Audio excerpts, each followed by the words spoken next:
꼭 알아야 할 어제의 뉴스. 세월호 참사 당일 상황 보고서를 조작했다는 의혹을 받는 김장수 전 주중대사에 대해 검찰이 출국 금지 조치를 했습니다. 당시 대통령 국가안보실장이던 김 전 대사는 박근혜 전 대통령에게 세월호 침몰 상황을 유선과 서면으로 보고한 당사자입니다.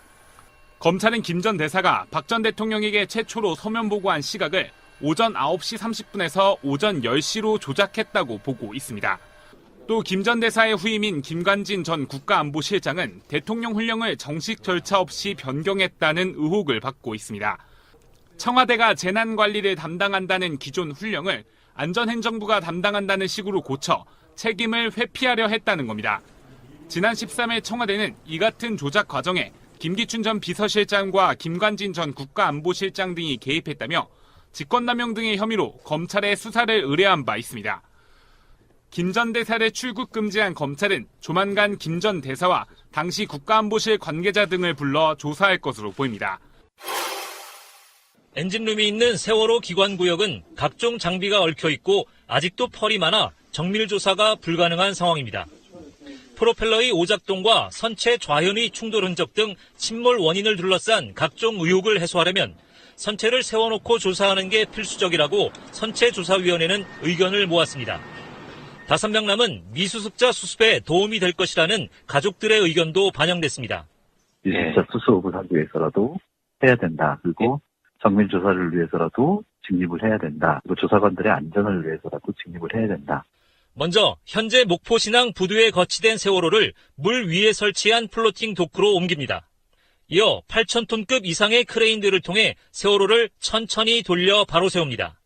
바로 세워진 세월호를 다시 육지로 이동시키면 직립 작업이 끝나게 됩니다. 최종 작업이 마무리될 때까지 67일 정도가 걸릴 것으로 선조위는 예상했습니다. 선체조사위원회는 68억 원가량 예상되는 예산 확보를 위해 관계부처와 협의한 뒤 빠르면 내년 1월부터 본격적인 직립 작업에 들어갈 계획입니다. 서울중앙지검 수사팀은 오늘 오전 장호중 현 부산지검장의 사무실을 전격 압수수색했습니다. 장 지검장은 지난 2013년 국가정보원에서 감찰실장으로 파견 근무할 당시 검찰 수사에 대응하기 위해 조직된 현안 TF에 소속돼 댓글 수사를 방해한 혐의를 받고 있습니다. TF엔 장 지검장을 비롯해 법률보좌관이던 변모 서울고검검사, 파견검사이던 이모 부장 등 현직 검찰 간부 3명이 속했습니다. 검찰은 이들이 국정원 직원들과 공모해 가짜 심리전단 사무실을 마련하고 직원들에겐 허위 증언을 하도록 종용하는 데 주도적인 역할을 해 검찰 수사를 조직적으로 방해한 것으로 보고 있습니다. 이에 대해 문무일 검찰총장은 국감 답변을 통해 유감의 뜻을 나타냈습니다. 보고를 받고 참 안타까운 마음을 금할 수 없습니다. 다만 과거 잘못된 일이 재발해선 안 된다는 생각으로 엄정하게 수사하고 있다고 밝혔습니다. 법무부는 수사 대상에 오른 장 지검장과 이모 부장을 인사조치했습니다. 검찰은 이모 부장 검사를 오늘 오후 피의자 신분으로 불러 조사한 데 이어 서천호 전 국정원 2차장은 내일, 장 검사장은 모레 소환할 예정이라고 밝혔습니다. 방송 중간에 좋아요를 눌러주시면 새날팀들에게 큰 힘이 됩니다. 미리 감사합니다. 트위터가 진짜 언론입니다. 자, 신비님 좋아할 만한 이야기 하나 할게요. 드론. 제가 좋아할 거라는 걸 알아요? 내가 그 주말에 이제 산책을 좀 나갔는데 그 산책 나간 동네에 군부대가 하나 있어요. 지원단 뭐 이런 거 하나 있어. 항공 지원단. 예. 근데 거기 있는 근린공원에다가 현수막을 하나 걸어놨더라고. 드론 비행 금지. 물론 일견 이해는 되죠. 근데 지원단 같은데 뭐 대단한 정보가 있고 그렇다고 그걸 사실은 서울 상공에는 전체적으로 다 드론을 못 띄운다면서요. 네. 네, 못 띄우게 돼 있어요. 그런데 지금 이제 문제는 그건 뭐 그렇다 치고 여러 가지 법규가 만들어지고 그러면서 여러 가지 제한을 걸고 그러면 특정 지역에서는 할 수 있고 특히 이제 우리가 왜 광화문이나 청와대 이쪽으로 나가면 드론을 띄우는 것 자체가 이제 진짜로 어떤 보안과 관련해서 굉장히 위법이 될 수도 있어요. 예. 근데 그건 별개로 지금 산업부가 한국전자통신연구원, 우정사업본부 등과 함께 프로젝트 하나를 시작한 게 있는데 그게 바로 드론 시범 배송 이거를 지금 하고 있는 거거든요. 그래서 이번에 드론이 세종청사에서 배송 성공하는 거를 이번에 테스트해가지고 테스트에 성공이 된 상태거든요. 그래서 이제 일반적으로 무슨 산이나 들판 이런 쪽에 사는 그런 실험이 아니라 도심에서의 정확한 네. 성공을 이뤄냈다는 그런 나름대로 훌륭한 소식이 들어가 있습니다. 이게 왜 중요하냐면 사실은 우리나라가 그 이명박근혜 정부를 거치면서 완전히 이런 첨단 산업 이런 데서 손을 놓고 있었던 상황이고 드론 사업은 미국에 이어서 중국에게 완전히 전체 시장이 장악됐어요. 전 세계가.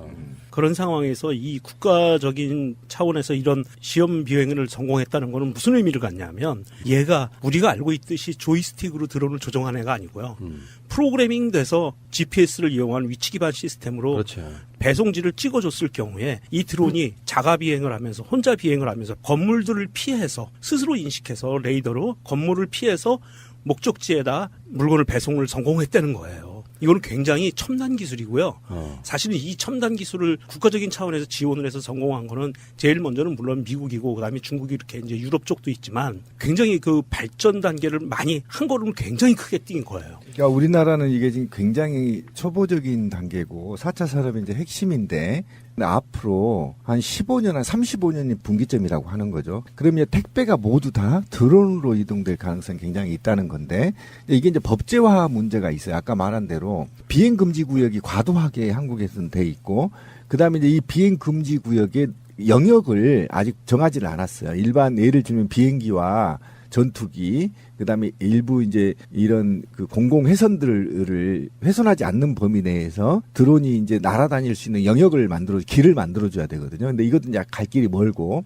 그런데 드론의 마지막 단계는 지금에 넘어서 이게 어느 선까지 있냐면 GPS를 활용한 위치 기반 서비스도 물론 중요하지만 그 더 나가면 어디까지 지금 구상이 되고 있냐면 내가 있는 위치에다 직접 배달이 돼요. 내 스마트폰과 연결이 돼서 지금 신비가 어느 지역에 있는지를 입력을 하면 제 핸드폰을 감지해서 이 녀석이 저한테 오는 거예요. 그럼 저한테 직접 배송이 되는 거거든요. 거기까지 이제 마지막 가는 거고, 그 다음에 그게 이제 AS까지, 만약에 고장이 났으면 AS를 부르면 드론이 와서 그 AS를 가져가는 거예요. 근데 여기까지 가는 건데, 제가 볼 때는 적어도 한국은 이 국방부 때문에 이게 활성화될 가능성이 다른 나라보다 늦어질 겁니다. 개나 소나 다 국방금지구역이라고 해버리니까, 이런 것이 해결이 되지 않으면 제가 볼 때 이 산업은 역시나 후진국에 따라가는 수준, 나머지 다른 나라 다 하고 나서 모델 보고 나서 3국이나 4국 정도로 따라가는 방식 정도밖에 되지 않아서 안타깝습니다. 제도로서의 민주주의가 흔들리고 구타는 일은 이제 없습니다. 민주주의가 밥이고 밥이 민주주의가 되어야 합니다. 나라를 나라답게. 그런데 이번 성공이 얼마나 나름대로 대단한 건지는 한번 설명을 한번 해드려 보겠습니다. 지금 현재 이 드론이 날아간 거리가 1km거든요. 그런데 지금 상용화에 가장 근접했다고 하는 게 아마존 등이에요. 그 상황 좀 설명해 주세요. 아마존이죠, 아마존. 네. 아마존, 구글, 알리바바, DHL 등이 일반 상품 및 구호물품 긴급 배송을 목적으로 반경 약 20km 이내에서 3kg 이내의 물품을 왕복 1시간 이내에 배송할 수 있는 드론을 개발해 배송 서비스 상용화를 추진 중에 있습니다. 우리나라도 지금 개발하고 있는 곳이 있죠. 네, CJ 대한통운에서 강원도 영월에서 시범 서비스를 추진하고 있고요. 그 왜 영월이냐면 항공 금지 구역에서 좀 더 자유롭기 때문에. 그렇죠. 네. 근데 그거 말고 현재 개발한 것은 아까 말한 것처럼 20kg 이내에서 3kg이잖아요. 네. 근데 지금 이번에 테스트한 한 드론 거는? 같은 경우는 무게 10kg죠. 네, 10kg에 반경 15km 네. 이내. 근데 이런 기술적인 걸 떠나가지고 세 분께 한번 여쭤볼게요. 드론이 상용화가 되면 좋은가요? 난 일단은 발전하는 건 좋은 거라고 생각하지만 드론이 택배의 그 모든 것을 담당하게 된다고 하면 결코 그렇게 좋을 것 같지는 않거든요. 지금 드론을 개발하는 국가와 업체 입장에서 최종 목적지로 가기 위한 이건 기초 기술이거든요. 현재 물품 배송 드론은 기초 기술입니다. 그래서 그 다음 단계로 갈 수 있는 게 독일이던가 유럽에서 무인 공공 버스 시스템을 만들었어요. 드론을 이용한 버스, 조종사가 없는. 그 다음 단계로 나가는 게 드론을 활용한 택시예요. 택시 서비스까지 가는 거고요. 이제 계속 발전해 나가겠죠. 그래서 지금 물품 배송은 가장 기초적인 기능이거든요. 그러니까 제 말은 택배 기사라는 직업이 없어지고 네. 택시 기사도 없어지고 네.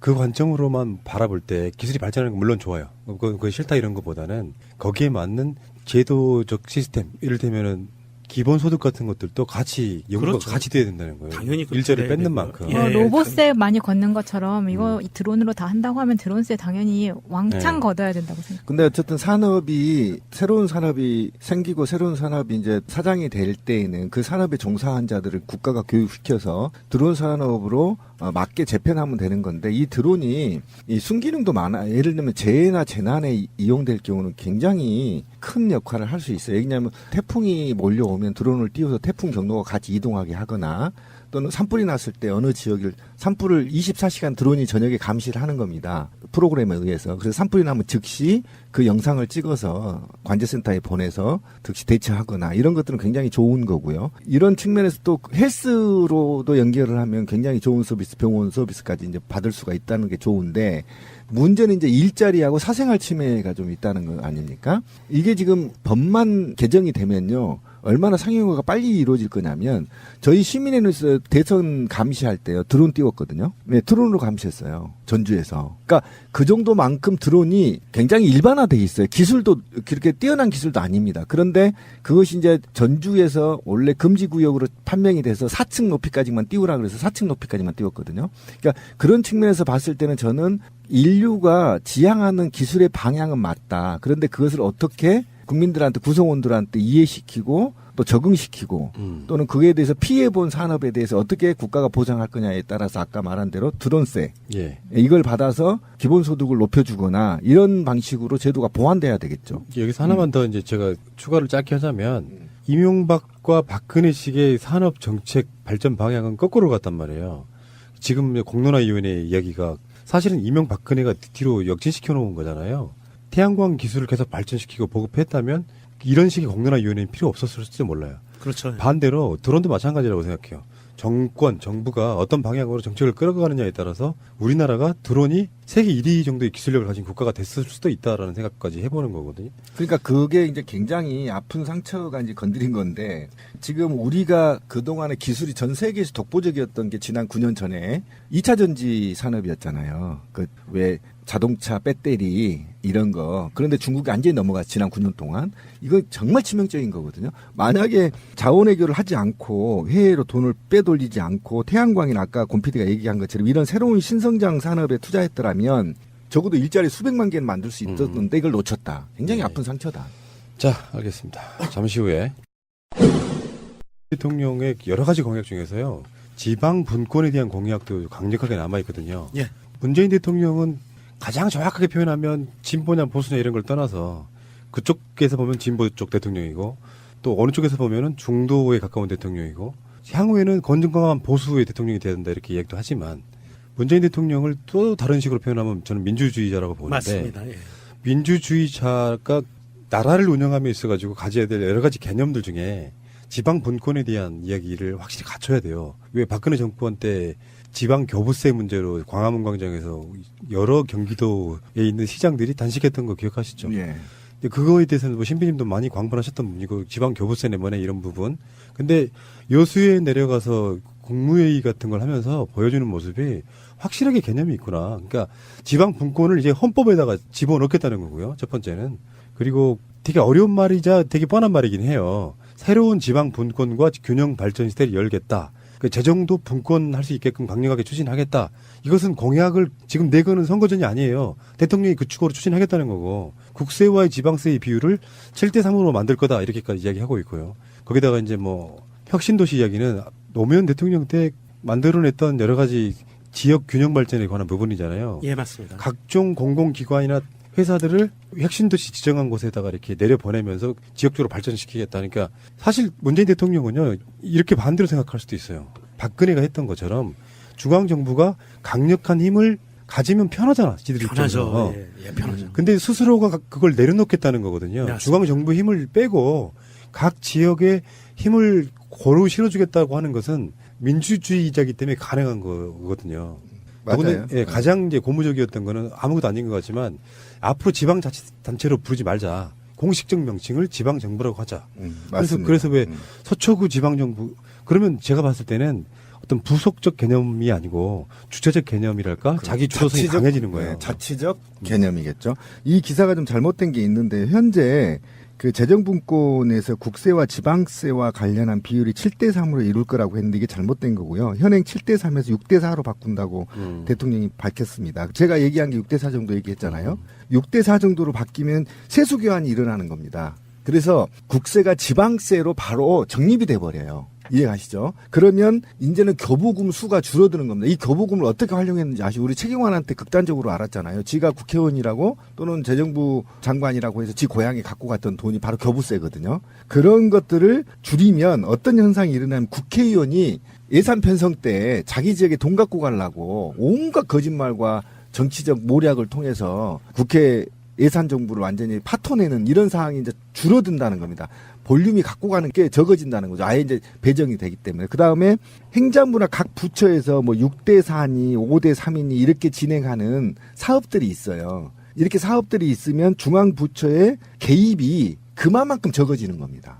이해가시죠? 이제 그런 측면에서 굉장히 바람직한 것인데, 이제 자유한국당이 이렇게 되면 중앙정부 힘이 약화된다. 약화를 넘어서 악화된다라고 생각을 하고 있기 때문에 반대를 했거든요. 근데 이런데 이거는 강력한 중앙 집권 체제를 원하는 구시대 발상이라는 거죠. 그리고 이건 민주정부가 수건 사업으로 이루었던 것들을 지금의 이제 드디어 문재인 정부가 이루는 거에 대해서 굉장히 높게 평가하고 앞으로 이거는 더욱더 발전을 할 것이고 아마 문재인 대통령이 강력하게 이걸 시사했어요. 그러니까 그 연방정부 수준으로 지방 분권화를 이루겠다고 하기 때문에 더 강한 정책들이 아마 나올 가능성이 굉장히 높습니다. 그러면 지역에서도 이걸 받을 수 있는 준비가 수준 높게 이루어져야 돼요. 그렇죠. 그러니까 이루어져야 돼요. 내년에 지방선거가 있고 그리고 그 시기쯤에 개헌하겠다는데 지금 여의도 국회에 있는 사람들은 권력 형태, 권력 구조에만 관심이 있는 이 상태의 개헌인데 사실상 여러 가지 개헌에 여러 가지 넣어야 된다 그러잖아요. 인권, 복지. 그중에 대표적으로 지방 분권에 대한 것도 확실하게 개헌에 집어넣겠다 이런 의지 표명인 것 같고요. 저는 이걸 다른 형태에서 좀 말해보자면 김대중 노무현 대통령과의 세트 플레이예요. 그러니까 정권 자체가 갖고 있는 민주정부들의 역대 수건 역점 사업들을 계승하는 이제 그런 사업이라고 보거든요. 굉장히 훌륭하신 발상인 것 같고요.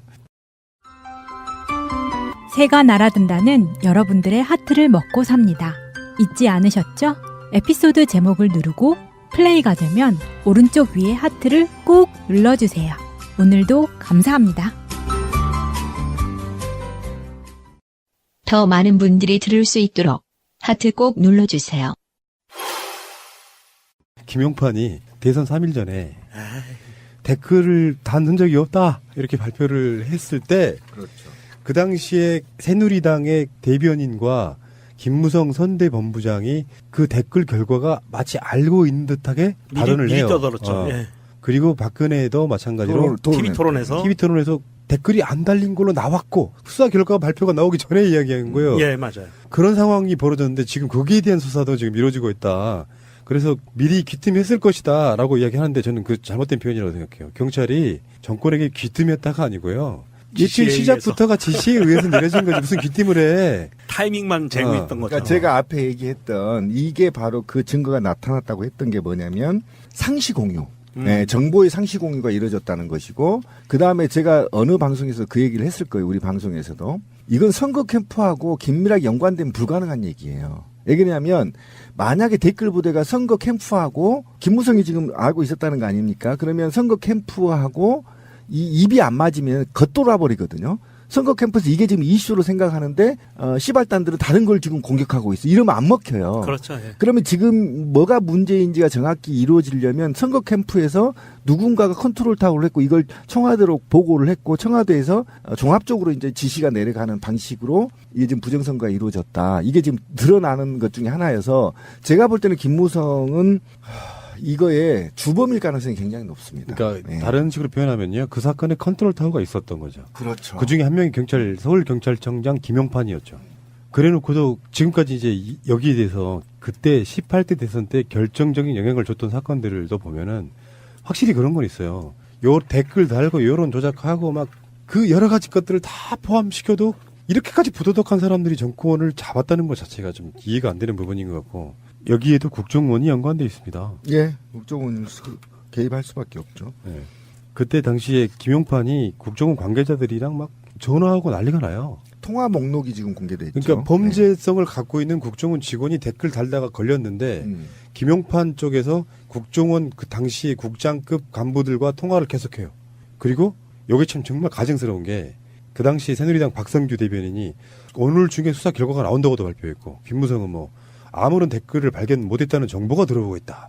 오늘 중으로 수사 결과를 발표해달라. 이건 왜 그러냐면 정치권에서 이렇게 압박을 주는 모양새를 내줘야 경찰청에서도 그 나름대로 그런 짓을 명분이 생기는 거거든요. 그렇죠. 예. 그래야 박근혜의 누명이 벗겨진다. 이런 식으로 프레임을 걸어가지고 국민들한테 막 기자회견할 때 온갖 기자들이 몰려와가지고 그 기자회견에서 댓글을 단 적이 없다 이렇게 발표를 해요. 김용판은 지금 감옥에 가 있어야죠. 그렇죠. 이게 굉장히 그 당시에 김하영이가 걸리면서 사실은 자익 쟤네들이 교수.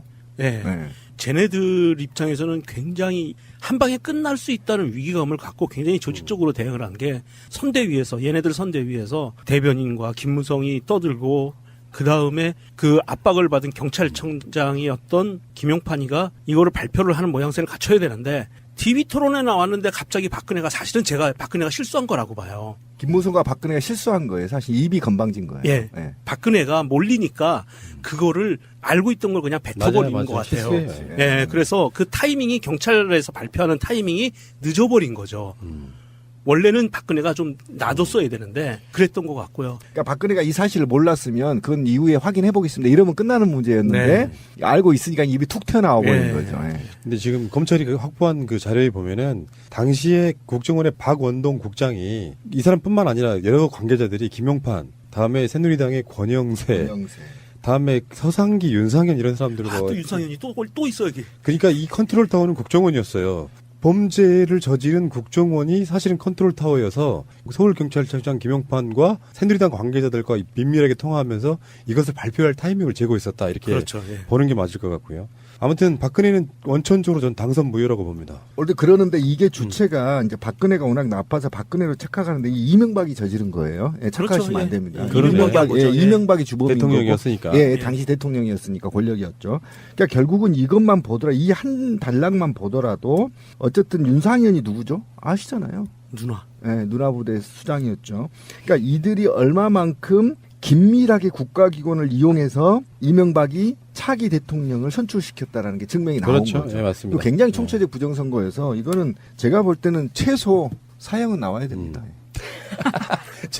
그럼 그 다음 뭐야? 그 뒤는 뭐야? 부관 참식. 예, 저는 이거는 교수. 아니 진짜 이거는 좀 웃을 일이 아니에요. 저 지금 웃음이 안 나오잖아. 이거는 그러니까 민주주의를 파괴하고 이런 거 떠나서 나는 분명히 그때 우리 주변에 박근혜를 찍은 사람이 없단 말이에요. 근데 박근혜가 됐어. 제 주변에 있어요. 안타깝게도. 욱하는 마음 느껴보신 적 있으세요? 자주 느끼시죠?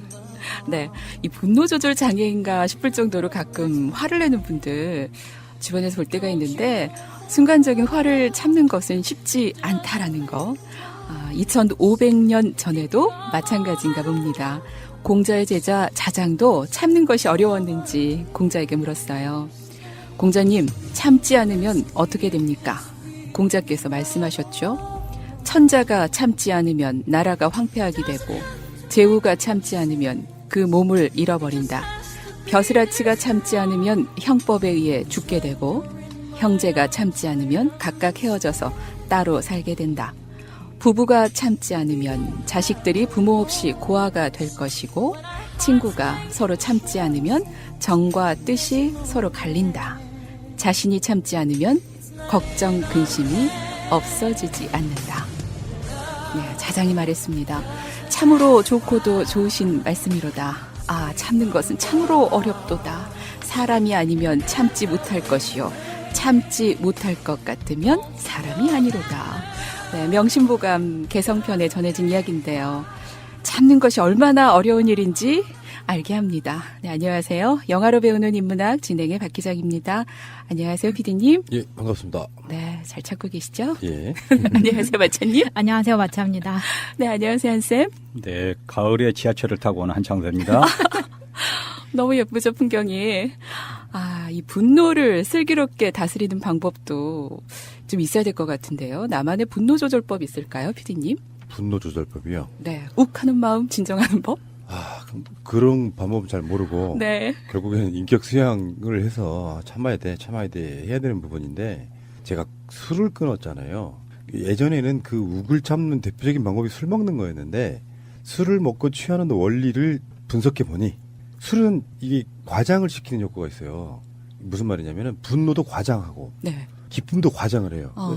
처음에 술을 마실 때 기쁘게 마시면 굉장히 오바를 하게 돼서 뭐 무슨 정호벌한테 팁으로 뭐 수십만 원을 준다든지 자기가 네? 술값을 싸버린다든지 이런 폐해가 있고요. 정반대의 경우 있잖아요. 분노와 슬픔 같은 걸로 마실 때는 그것도 과장되기 때문에 또 그것도 폐해를 낳습니다.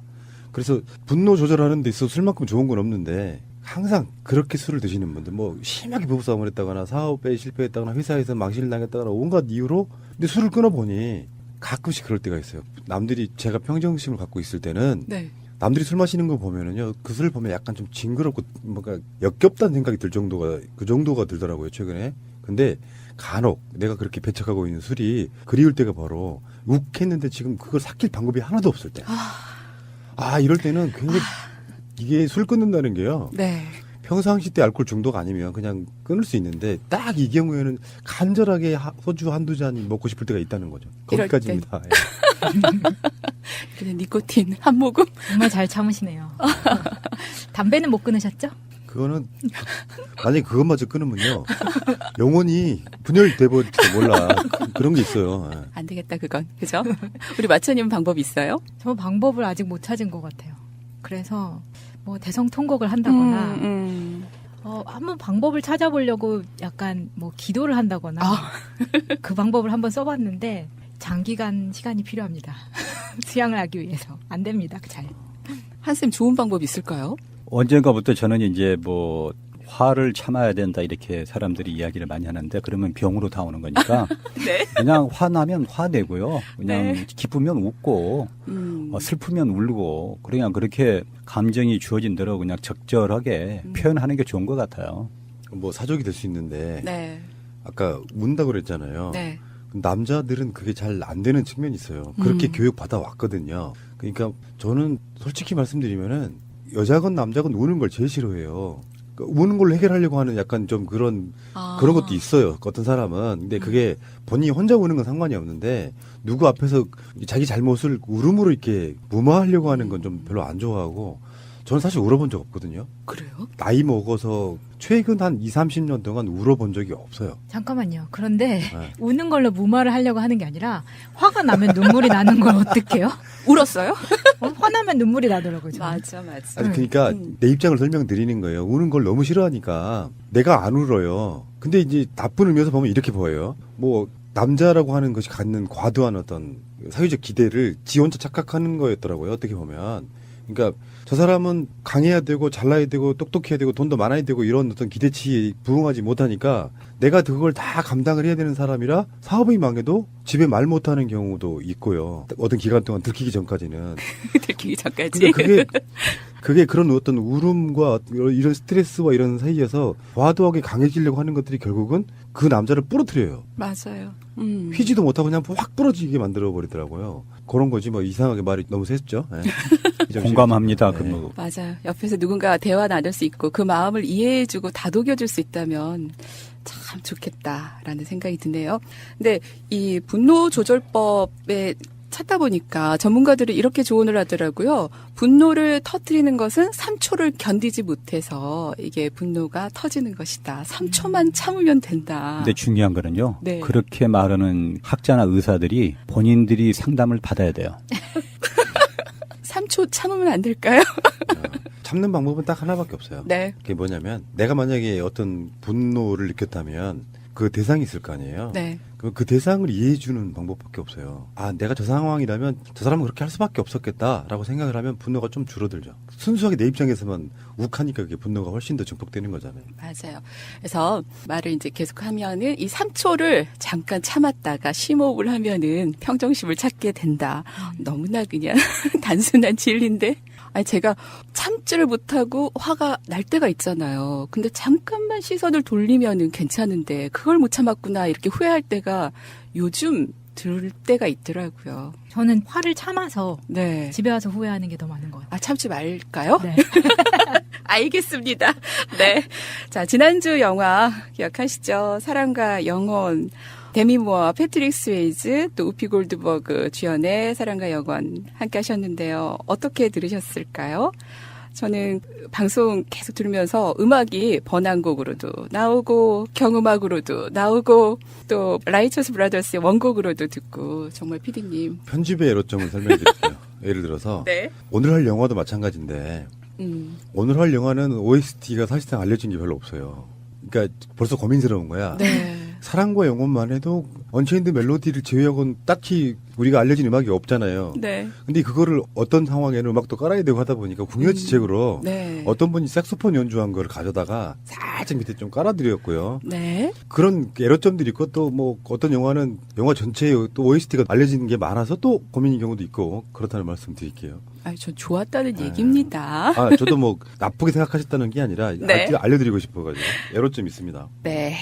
자, 이번 주 박스오피스 인문학은 변화가 있나요, 마차님? 네. 이번 주 박스오피스 5위는요. 킹스맨 골든서클, 4위는 남한산성. 여기까지는 지난주와 같은데요. 3위로 진입한 새로운 국내 영화가 있습니다. 대장 김창수, 이원태 감독, 조진웅, 송승헌 주연의 새로운 영화인데요. 3위로 진입을 했고요. 2위가 지오스톰. 인간이 기후를 조작해서 지구에 대재앙을 만드는 영화라고 포스터에 나와 있어서 스포 아닙니다. 2위를 차지했고요. 1위는 지난주와 같이 범죄도시가 차지했습니다. 인문학 베스트에는요. 해로운 책이 무려 이번 달에 출간된 책임에도 불구하고 5위에 들어왔는데요. 이 책이 BTS를 철학하다라는 책인데 BTS가 뭔 줄 아세요? 저도 몰라서 찾아봤는데 네. 이게 방탄소년단인 거예요. 진짜요? 네, 그래서 이 방탄소년단에 대해서 미디어학, 철학, 대중문화를 연구한 저자가 지은 책인데 아무래도 팬덤 때문인지 빠르게 베스트 안에 올라온 것 같습니다. 야, 진짜 팬덤이 막 수십만, 100만 이렇게 되는 데는요. 뭘 내놔도 베스트셀러예요. 네. 불업삼.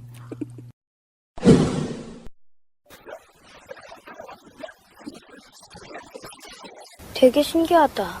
뭐가?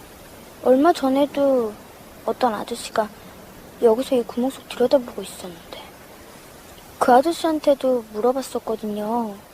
왜 여기 들여다보냐고. 그랬더니? 뭐랬더라? 맞아. 옛날에 여기서 자기가 했던 일이 생각나서 진짜 오랜만에 한번 와봤다. 그랬는데? 그 아저씨 얼굴 봤어? 어떻게 생겼어? 그냥 뭐 뻔한 얼굴인데? 어떻게? 그냥 평범해요. 네, 영화로 배우는 인문학 영인아가 선택한 13번째 영화는요. 김광림의 날 보러 와요를 영화로 만들었죠. 봉준호 감독의 최고 걸작 2003년 개봉작입니다. 살인의 추억. 네, 줄거리 함께 하시죠. 드높은 파란 하늘, 노란 벼들이 익어가는 들판, 멋진 가을날을 뒤로 하고 아이들의 뛰어노는 모습과 경운기를 타고 사건 현장으로 가고 있는 형사 박두만의 모습으로 영화는 시작됩니다. 1986년 경기도 화성, 젊은 여인이 무참히 강간, 살해당한 시체로 발견이 됐죠. 2개월 후 비슷한 수법의 강간 살인 사건이 연이어 발생하면서 사건은 세간의 주목을 받기 시작하고 일대는 연쇄 살인이라는 공포에 휩싸입니다. 사건 발생 지역에 특별수사본부가 설치되고 수사본부는 구이봉 반장을 필두로 지역 토박이 형사 박두만과 조용구 그리고 서울시경에서 자원해온 서태윤이 배치됩니다. 육감수사로 대표되는 박두만 형사는 동네 양아치들을 추조하며 자백을 강요하고 서태윤 형사는 사건 서류를 꼼꼼히 검토하며 사건의 실마리를 찾아가지만 스타일이 다른 두 사람은 처음부터 팽팽한 신경전을 벌입니다. 용의자가 검거되고 거짓 자백을 받아내고 증거도 조작해서 사건의 끝이 보일 듯 하더니 매스컴이 몰려든 현장 검증에서 백광호는 범행 사실을 부인하면서 현장은 아수라장이 되고 구반장은 파면당합니다. 수사진이 어떤 실마리도 찾지 못할 정도로 범인은 흔적을 남기지 않습니다. 살해하거나 결박할 때도 모두 피해자가 착용했거나 사용하는 물품을 이용했죠. 심지어 강간사일 경우 대부분 피살자의 몸에 떨어져 있기 마련인 범인의 음모조차 단 한 점도 발견되지 않습니다. 박두만은 현장에 털 한 오락이 남기지 않는다는 점에 착안해서 근처의 절과 목욕탕을 뒤지며 무모증인 사람을 찾아 나서고 사건 파일을 검토하던 서태윤은 비 오는 날 빨간 옷을 입은 여자가 범행 대상이라는 공통점을 밝혀냅니다. 선제 공격에 나선 형사들은 비 오는 밤 여경에게 빨간 옷을 입히고 함정 수사를 벌이죠. 그러나 다음날 아침 돌아오는 것은 또 다른 끔찍한 사체입니다. 사건은 해결의 실마리를 다시 감추고 냄비처럼 들끓는 언론은 일선 형사들의 무능을 지적하면서 형사들을 더욱 강박증에 몰아넣습니다. 여러 가지 정황을 살펴보던 여경찰은 사건이 나기 전에 비가 왔고 방송국에서 사연이 소개가 됐고 항상 그 음악이 흘렀고 이후 살인사건이 벌어졌다는 얘기를 합니다. 직접 엽서를 찾으러 이미 쓰레기 소각장으로 가버린 그 엽서 앞에 정신없이 쓰레기를 뒤지던 서태윤의 모습도 떠오릅니다. 이후 방송국에 다시 비 오는 날 그 음악과 사연을 보낸 엽사가 왔다며 보낸 사람의 주소와 이름을 알게 되고요. 범인으로 지목을 하고 수사를 진행하지만 DNA 검식도 불일치 통보가 날아오고 얼굴만 보면 범인을 알 수 있다고 했던 박두만. 아무리 봐도 모르겠다며 밥은 먹고 다니냐 하는 의미심장한 한마디 남기며 무기력하게 박현희를 놓아줍니다. 형사를 그만두고 사업을 하던 두만. 어느 날 그 현장을 다시 가서 하수구를 들여다보고 있는데요. 한 소녀가 묻죠. 거기 뭐가 있어요? 어떤 아저씨도 얼마 전에 거길 들여다봤는데 자신이 한 일이 생각나서 당황스러운 빛이 역력한 송강호 표정과 정면을 응시하는 장면으로 결국 영화는 미궁으로 빠지며 마무리됩니다. 봉준호 감독, 송강호, 김상경 주연의 살인의 추억입니다. 정말 이 풀리지 않는, 해결되지 않은 그런 사건들도 되게 많나 봐요. 사건이 안 풀렸는데 영화를 푼다는 게 참 어렵다. 답답한 거죠, 영화를 보면서. 이게 이제 화성 연쇄살인 사건. 네. 화성시 사시는 분들은 이 사건에 대한 딜레마 같은 게 있어요. 사실 그렇잖아요. 어떤 특정한 지역이 연쇄살인 사건의 대표적인 곳으로 이렇게 인식이 되면 그분들이 갖는 거기에 대한 딜레마 이런 것도 좀 생각을 해주셔야 되겠지만 이게 1986년에서 91년 사이, 그러니까 전두환 정권 말기부터 노태우 정권 중기 정도 사이에 일어난 그런 사건이거든요. 그 중에 이제 사건 전체 10명 정도 돌아가신 사건이고 그 중에서 범인이 하나 잡혔는데 그 8번째 사건의 범인은 사실 그 나머지 사건들과 연관이 없다는 걸로 판명이 났어요. 그래서 9건의 사건이 아직도 미제로 남아있는 거죠. 근데 지금 뭐 벌써 그게 86년도니까 그러니까 30년 정도가 돼버린 사건이다 이렇게 보면은 그 범인이 살아있을까도 사실 저는 예를 들면 이런 거. 그러니까 이건 그냥 추정일 뿐인데 그 사건 이후에 그 범인이 스스로 자살을 했다거나 이런 방식으로 하면 평생 미제가 될 수밖에 없겠죠. 이미 공소시효는 끝났고. 그러하다가 지금 최근에 와서 태완이법이라는 게 생기고 그랬어요. 그래서 앞으로 살인죄에 대해서는 공소시효가 없는 쪽으로 지금 만들어 놨는데 그걸 무작정 우리나라 역사의 모든 살인 사건을 할 수가 없으니까 맞아요. 사실 태완이법은 태완이는 혜택을 보지 못하는 태완이 이미 끝난 범인은 사건을. 수사하지 못하는 그러다 보니까 최근에 이제 김광석법 같은 것도 발의되고 막 이런 상태가 되는 거예요. 한국 상업 영화의 어떤 표본, 액션 영화 안에는 뭐 유머, 스릴러 모든 장르를 담고 있는 그런 영화인데 저는 살인의 추억이라고 하니까 왜 추억하면은 우리가 기분 좋고 가슴 따뜻해지는 것들을 옛 기억을 소환하는 그런 느낌인데 살인의 추억, 아이러니 같은 제목, 예, 제목에서 아이러니가 느껴지더라고요. 뭐 어떻게 보면 뭐 되게 단순한 해석일지 모르겠는데 범인의 입장 아니에요? 범인의 입장. 범인은 그 자리에 꼭 다시 한 번은 간다? 뭐 이런. 범인의 입장에서 만든 제목이 맞아요. 아닐까. 살인을 어떤 추억할 수 있을 만큼 사이코패스, 소시오패스, 뭐 이런 사람. 맞아요. 화성 괴담이라고도 있었어요. 그 이제 화성 괴담이란 게 우리가 이제 익히 다 사람들은 그때 청소년기 이상 되는 사람은 다 기억할 겁니다. 용의자들과 수사 담당자들이 상당하게 이상하게 죽었어요. 현실적으로. 그래서 4, 5차 사건 용의자 김모 씨가 고문 후유증으로 사망하고 또 7차 사건의 용의자 박모 씨가 자기 아버지 무덤 근처에서 목을 매 자살하고 9차 사건 용의자 차모 씨 38세가 열차에 뛰어들어서 죽지 않습니까? 그 형사한테 쫓겨서. 그리고 9차 사건 용의자 김모 씨는 19살인데 20세 중반에 암으로 죽었어요. 그리고 10차 사건 용의자 장모 씨 32세는 투신 자살을 했습니다. 그리고 8차 사건 범인 검거 후에 특진했던 최순경이 교통사고로 사망을 했어요. 진짜 무섭다, 이거는. 사실 그때 화성시에 부동산 땅값이 엄청나게 내렸어요. 예, 살 사람도 없고 부동산 값은 내리고 굉장한 딜레마에 빠졌었죠. 그때는 빨간 옷 입고 다니면 안 된다. 비 오는 날 저녁에 나가면 안 된다. 맞아요. 그러니까 이제 사실 우리가 이제 빨간 옷 그때 회자된 게 빨간 옷이었지 않습니까? 근데 사실 이 봉준호 감독이란 게 우리가 지금 보면 이 영화를 우리가 그 50 시대 그리고 아까 막 우리 PD님 말씀하신 것처럼 노태우 정권 중반기까지 그러한 어떤 정치와 시대 상황을 연결시켜서 빨간색이 뭐냐면 그러한 독재 정권들은 모두가 다 이렇게 좌파라든가 이런 사람들을 빨갱이로 몰아가잖아요. 그래서 그 부천 성고문 사건, 권인숙 씨, 강간 사건이잖아요. 그것도. 그러니까 이 화성시의 강간 살인 사건이 부천 성고문 그런 사건과 유사점이 있어요. 근데 굉장히 이걸 풀어놓은 거 있는데 굉장히 재밌어요. 차차 말씀드리겠습니다. 이름도 의미가 있더라고요. 그 봉준호 감독이 여기 주인공의 이름이 박두만 형사 송강호가 역을 맡았잖아요. 근데 이름을 바꿔보면은 박만두잖아요. 이제 그 이름을 말씀하셨는데 여기서 송강호는 박두만이잖아요. 네. 김상경은 서태윤이에요. 네. 근데 그 박두만이 뭐냐면 박두만의 두자가 전두환이에요. 그리고 서태윤의 태자가 노태우입니다. 그래서 두만이와 두한이 이 사람이 친구잖아요. 64 11기 동기생이들이에요. 그리고 이제 조영구 다리를 자른 그 의사의 이름이 누구냐면 박종주예요.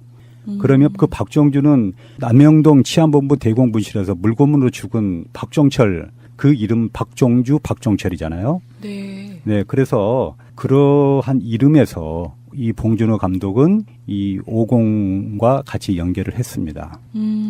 와, 그런 또 비하인드 스토리가 있었네요. 재밌네요. 이 영화 처음부터 끝까지 네. 보면 그 정치적인 연결과 다 같이 연결돼 있어서 네. 이제 그 경사들이 폭력을 행사하잖아요. 네. 예를 들면 백광호를 잡아다가 사실 백광호가 약간 좀 덜 떨어졌잖아요. 그런데 부족하죠. 무자비한 폭력을 행사하지 않습니까? 이거를 보면 뭐냐면 결과적으로 무능한 그러한 경찰 공권력이 화성 연쇄 살인 사건의 여러 희생자들을 만든 이유가 백광호를 열차에서 뛰어들어서 죽게 만들었잖아요. 그러니까 유일하게 그 범인의 얼굴을 본 사람이 백광호예요. 그럼 백광호를 통해서 그 범인의 몽타주를 만들었어야 되는데 그런 것조차도 기본적인 게 안 돼 있었어요. 그리고 이제 영화 속에서 그 뉴스에 등장한 부천서 성고문 사건. 그게 바로 이제 백광원의 음식점에서 여대생 2명이 TV를 보다가 이런 이야기를 해요. 저 형사 개새끼들 거시기를 다 잘라버려야 해. 그러니까 한 여학생이 야야 잘라도 소용없어. 원래부터 무식한 새끼들이야. 그래요. 근데 거기서 밥 먹고 있던 그 형사들이 그걸 보고 열이 받아서 테레비를 던져서 파괴를 하고 거기서 난동을 피우잖아요. 그래서 여대생을 강간한 부천 성고문 사건 거시기는 바로 뭐냐면 군사정권의 폭력이에요. 그리고 군합발로 민간 정부를 짓밟고 권력을 찬탈한다는 비유로 군사정권은 보통 우리가 군합발이라고 그러거든요. 그래서 거시기는 속된 말로 남자의 가운데 딸입니다. 그래서 거시기 가운데 딸이 군사정권을 상징하는 군합발. 그래서 여대생이 형사 새끼들 거시기를 다 잘라버려야 해 하고 형사 조영구의 군하 씨는 다리가 잘리지 않습니까? 그래서 조영구 수술 동의서에 박두만이 서명한 날짜가 10월 20일이에요. 근데 화성 연쇄 강간 살인 사건 최초의 발생일이 10월 20일입니다. 그리고 여형사 권기옥이 노래 방송 날짜와 시간 일자를 비교 지적하면서 10월 20일이라고 똑똑한 목소리로 또 거기서 언급을 해줍니다. 그 박두만이 쟁점이 뭐냐면 점쟁이가 방금 범인 얼굴 하나가 스쳐 지나갔다 그래요. 그러니까 이 두만이의 손가락 앞에 한 명의 증명사진이 그리고 영화 초반부에 박두만이가 신문을 하지 않습니까? 그러면서 뭐라 그럽니까? 너 예전에 육사 간다고 그러지 않았냐? 이렇게 이야기해요. 근데 육사를 언급한 것은 전두환이 육군사관학교 12길 출신인. 예, 그래서 이 박두만의 빽대가리라는 거 나오잖아요. 빽대가리. 빽대가리가 뭐냐면 이 박두만이 형사반장 책상 머리에 모여서 용의자를 빽대가리라 그래요. 아까 우리 박희정 선생님 말씀하신 것처럼 이 성기에 털이 없는 사람을 빽대가리라 그러는데 뭐 XX 이렇게 빽대가리 이렇게 하는데 같은 그런 의미입니다. 그래서 봉준호는 바로 이 육사와 관련되고 이 빽대가리이고 또 빨간 옷의 여자를 강간살해하는 레드 컴플렉스를 가진 놈이라는 것을 알 수가 있습니다. 그래서 이 레드 컴플렉스는 우리가 반공주의자의 좌파에 대한 두려움에 대한 사회학적 용어거든요. 그래서 육사를 나오고 대가리 빽대가리에다가 뼛속까지 레드 컴플렉스에 절어있는 반공주의 전두환이 얼굴이 드러나지 않습니까? 그래서 범인은 빽대가리일 거라는 씬에서 빽대가리 전두환이가 우리 대머리잖아요. 그래서 그런 사진을 보여주고 있습니다. 그리고 이제 유재하의 우울한 편지에 나오잖아요. 박해일이 범인의 용의자로 지목되는 결정적 증거가 유재하의 우울한 편지예요. 그런데 그 마지막 소절이 뭐냐면 그대는 아는가요? 내겐 아무 관계없다는 것을 우울한 편지는 이젠 그래요. 근데 풀어서 보면 우울한 편지는 이젠 내게 아무 관계가 없다는 것을 그대는 아는가요? 영화는 바로 박형규를 범인처럼 몰고 가지만 그가 범인이 아니라는 것을 말하고 있습니다.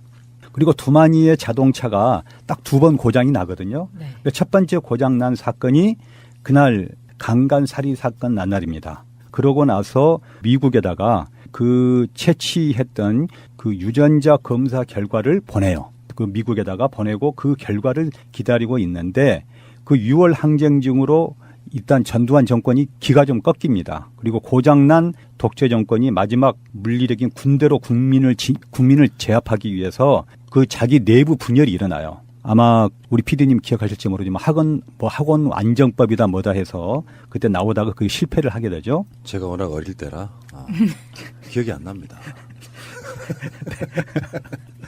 그리고 미국의 대담만을 기다리고 있던 때입니다. 미국의 승인을 받아야 군대를 동원할 수가 있으니까. 그다음에 몰락 직전에 50 군사정권을 운전하던 전두환과 뒤에서 밀던 노태우 그리고 폭력적 공권력과 군대 그리고 정부 고위 관료들 반장으로 비춰지지 않습니까? 그래서 바로 이 부천 송고문 사건은 50 군사정권의 도덕성에 치명타를 가합니다. 그리고 폭주하던 자동차를 고장나게 하는 것도 그런 비슷한 결정적인 그런 상징적인 사건이 되는 거죠. 그리고 영화의 종반부에 뭐냐면 봉준호가 관객을 희롱하잖아요. 결국 화성연쇄 강간살인 사건의 실질적 범인은 전두환 군사정권이라는 결론에 도달하면 두만이가 범인이라는 그런 상징적인 비유가 되는데 두만이가 형사직을 그만두고 10년 만에 사건 현장에 옵니다. 그러는데 지나가던 여자애를 통해서 얼마 전 어떤 아저씨가 똑같이 보고 갔다는 이야기를 듣게 돼요. 그래서 그 여자애가 전해주는 범인이 뭐냐면 범인의 대사가 그래요. 옛날에 여기서 자기가 했던 일이 생각나서 진짜 오랜만에 한번 와봤다. 그렇게 아이한테 이야기를 해줍니다. 그 아이가 두만이한테 이야기를 또 해줘요. 그래서 얼굴이 인상착의가 어떻게 생겼냐고 물어보니까 그냥 뻔한 얼굴인데 그냥 평범해요. 그리고 두만은 천천히 고개를 돌려서 관객들을 쳐다봅니다. 그리고 마치 자신이 저지른 과거의 살인 범죄를 우리에게 들킨 것처럼 그리고 살인 행각을 벌인 과거 군사정권의 범죄자들이 뻔뻔하고 평범한 얼굴로 우리와 섞여 살고 있다는 것을 우리에게 응시를 해주고 있는 거죠. 그래서 결국 이 영화는 완전히 심판받지 않고 우리 주위에 평범하게 뻔한 얼굴로 살아가고 있는 군사정권 세력들에 대한 소름 끼치는 그들의 민중들에 대한 살인의 추억입니다. 그래서 그들은 우리에게 이렇게 말을 건네고 있는 것이죠. 그것도 뻔뻔스럽게 옛날에 여기서 자기가 했던 일이 생각이 나서 진짜 오랜만에 한번 와봤다. 점핑했다가 다시 돌아올게요. 다음 달에 칼기 폭파 사건 관련한 인터뷰를 하나 예정한 게 있어요. 그게 지금 첫 번째는 아니고 한 서너 번째쯤 되는데 칼기 폭파 사건의 범인 김현희 뭐 이거 등등 해가지고 아직도 의혹이 풀리지 않는 사건이에요. 그게 1987년에 일어났죠. 그리고 실제로 박근혜 정권, 이명박 정권 때 최근에 일어나고 있는 일들을 보면 국정원 등에 의해서 조작된 사건이 굉장히 많죠. 근데 이제 우리가 왜 전두환 집권하고 나서 굉장히 회자됐던 이야기가 3S 정책이라는 게 있었잖아요. 그건 뭐냐면 정치에다 관심 두지 마. 니들은 스포츠나 섹스나 영화, 스크린에 관심도 이런 식의 시선을 돌리려고 했단 말이에요. 이런 관점에서 보면 예를 들어서 이런 추정도 가능해요. 왜 미지 사건이 됐을까 하는 거예요. 혹시 그 사건을 푸는 당사자가 범인이었기 때문 아닐까요? 라는 생각을 해볼 수 있다는 거예요. 저는 그 한쌤의 말씀 그렇게 들었거든요. 그런 측면이 있는 거죠. 그거 맞습니다. 그 지금도 우리가 이제 이명박 정권이나 박근혜 정권에서 여러 가지 그런 문제가 나오잖아요. 예를 들면 뭐 천안함 사태 같은 경우 우리가 지금 낱낱이 드러나지 않았지만 일부는 드러났잖아요. 그런 측면에서 본다면 이 권력 유지를 위해서는 수단과 방법을 가리지 않는다는 것이 바로 이 독재 정권들의 특징이죠. 예, 그런 얘기도 한번 드려보고 싶은 거예요. 법이 있잖아요. 원래 법은 사실 강자로부터 지키기 위한 약자를 위한 것이 법이에요. 그렇잖아요. 네. 근데 이게 반대로 약용되는 경우가 있습니다. 그러니까 정황이나 상황을 봤을 때 이 새끼가 무조건 범인인 것 같아요. 근데 법은 그들을 지켜줍니다. 어떤 방식으로. 증거가 없기 때문에 단죄를 못하는 거예요. 이런 측면도 우리가 사회과학적으로 한번 들여다볼 필요가 있다는 거라고 생각이 들거든요. 그런 측면이 뭔가 좀 이렇게 교묘하게 녹아나 있는, 그러니까 어떻게 보면 저는 살인의 추억을 보고 봉준호 감독은 천재다라고 생각을 했던 바로 이런 것들이에요. 온갖 깔아놓은 모든 장치들이 야, 영화를 이렇게 치밀하게 만들 수도 있구나 이런 생각이 좀 들었습니다. 그래서 별명이 봉테일이라고 하죠. 네. 봉준호 감독 영화계 확실한 이야기꾼으로 자리매김하고 있고요. 자, 하나만 네. 더요. 여기 유지아 나오잖아요. 여기 좀 약간 겉다리로 좀 설명을 해드릴게요. 유지아는 요절한 가수잖아요. 교통사고로 죽었죠. 유지아가 앨범 한 장을 딱 남기고 갔어요. 그 앨범의 우울한 편지 말고 타이틀곡은 사랑하기 때문에였습니다. 근데 사랑하기 때문에 사실 유지아가 먼저 부른 곡이 아니에요. 유지아가 만든 노래이긴 하지만 조용필 씨 앨범에 있어요. 그러니까 유지아가 위대한 탄생의 잠깐의 멤버였어요. 근데 당시 대학생이었습니다. 조용필 씨가 해외 공연을 가면서 군, 필, 병역 이런 문제로 데려갈 수가 없어서 위대한 탄생에서 빠져요. 그리고 유지아 씨가 새로 앨범을 냈던 게 조용필의 사랑하기 때문에를 자기 곡이긴 하지만 자기가 리메이크한 곡이 되는 상태거든요. 실제로 조용필 씨도 유지아에 대한 음악의 천재성 같은 걸 굉장히 아꼈다라고 해요. 근데 이런 분들이 또 요절해서 또 한 축의 어떤 신화적인 느낌으로 남아있잖아요. 그래서 우울한 편지를 지금 편집할 때 어떻게 깔아야 되는지 되게 고민스러운 그런 지점 중에 하나입니다. 이게. 사랑하기 때문에를 들을까요? 그러면 감독 얘기를 좀 해볼게요. 봉준호 감독, 영화계의 확실한 이야기꾼 봉준호 감독, 1969년 9월 14일 대구 출생입니다. 연세대 사회학과 졸업하셨네요. 1993년 단편 영화 백색인으로 데뷔를 했고 첫 장편은 배두나 주연의 플란다스계. 근데 평이 그닥 좋지는 않았어요. 근데 두 번째 이 살인의 추억으로 봉준호라는 이름을 각인시켰죠. 그리고 지금 괴물, 마더, 설국열차, 이번에 옥자까지 만들었습니다. 정말 대단한 감독인 것 같아요. 그리고 이 영화 속에 보면은 배우들이 좀 이렇게 중복으로 출연하는 경우들이 있는데, 캐스팅이 됐던 경우들이 있는데, 거기에 송강호 씨는 괴물, 살인의 추억, 설국열차에 출연을 했고, 여기에 나오는 변희봉 씨 있잖아요.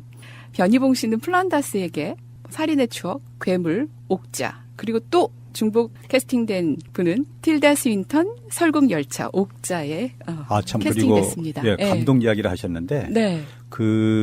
이 송강호 씨가 이번 그 살인의 추억에 등장하게 된 이유가 있더라고요. 보니까 송강호 씨가 그때 당시에는 무명이었는데 몇 군데 이렇게 시험을 받는가 봐요. 그런데 매번 떨어졌답니다.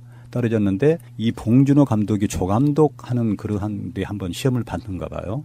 근데 거기서 송강호 씨가 떨어졌어요. 떨어졌는데 송강호 씨가 낙심해가지고 집에를 돌아봤는데 문자가 하나 왔더랍니다. 네. 음성 메시지로 왔는데 이 봉준호 감독이 보냈어요. 뭐라고 보냈냐면 당신의 훌륭한 연기를 잘 봤습니다. 그러나 당신의 그 훌륭한 연기는 저는 인상적으로 봤는데 우리가 지금 만든 이 작품에는 맞지 않는 것 같습니다. 다음에 제가 작품을 만든다면 당신을 꼭 캐스팅하겠습니다. 네, 캐스팅하겠습니다. 이렇게 하면서 너무 감사합니다. 이렇게 보냈다는 거예요.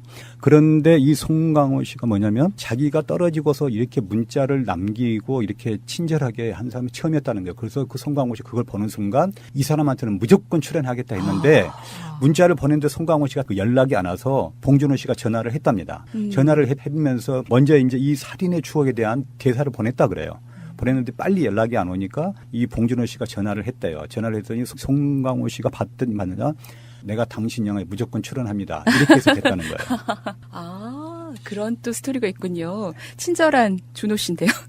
친절한 봉준호 감독. 근데 그 송강호 씨는 정말 역대급 배우가 됐잖아요, 지금. 네. 근데 훌륭한 건 그래요. 송강호 처음에 왜 우리가 가장 인상 깊었던 게 넘버 3 같은 데서의 그 양아치 연기. 네. 근데 실제로 정말 꽃미남과 장동건류 꽃미남과는 아니잖아요. 그런 사람들이 연기력으로 주인공을 한다는 것 자체가 굉장한 실력이 있는 거라고 보는 거거든요. 근데 이게 저는 다른 측면으로 봐요. 내가 영화 감독이라면 외모로서 호감을 주는 건 한계가 있어요. 외모가 훌륭한데 사실 장동건보다 외모 훌륭한 사람들은 되게 많아요. 근데 문제는 결국은 연기력인데 그 연기력이 그 사람한테 외모가 주는 점수가 10점이라면 호감, 매력은 저는 100이라고 보는 거거든요. 그 외모가 아주 훌륭하지 않음에도 불구하고 호감, 매력 이런 것들로 주인공으로 올라가서 수많은 작품들을 비기트 시키고 있다는 거는요.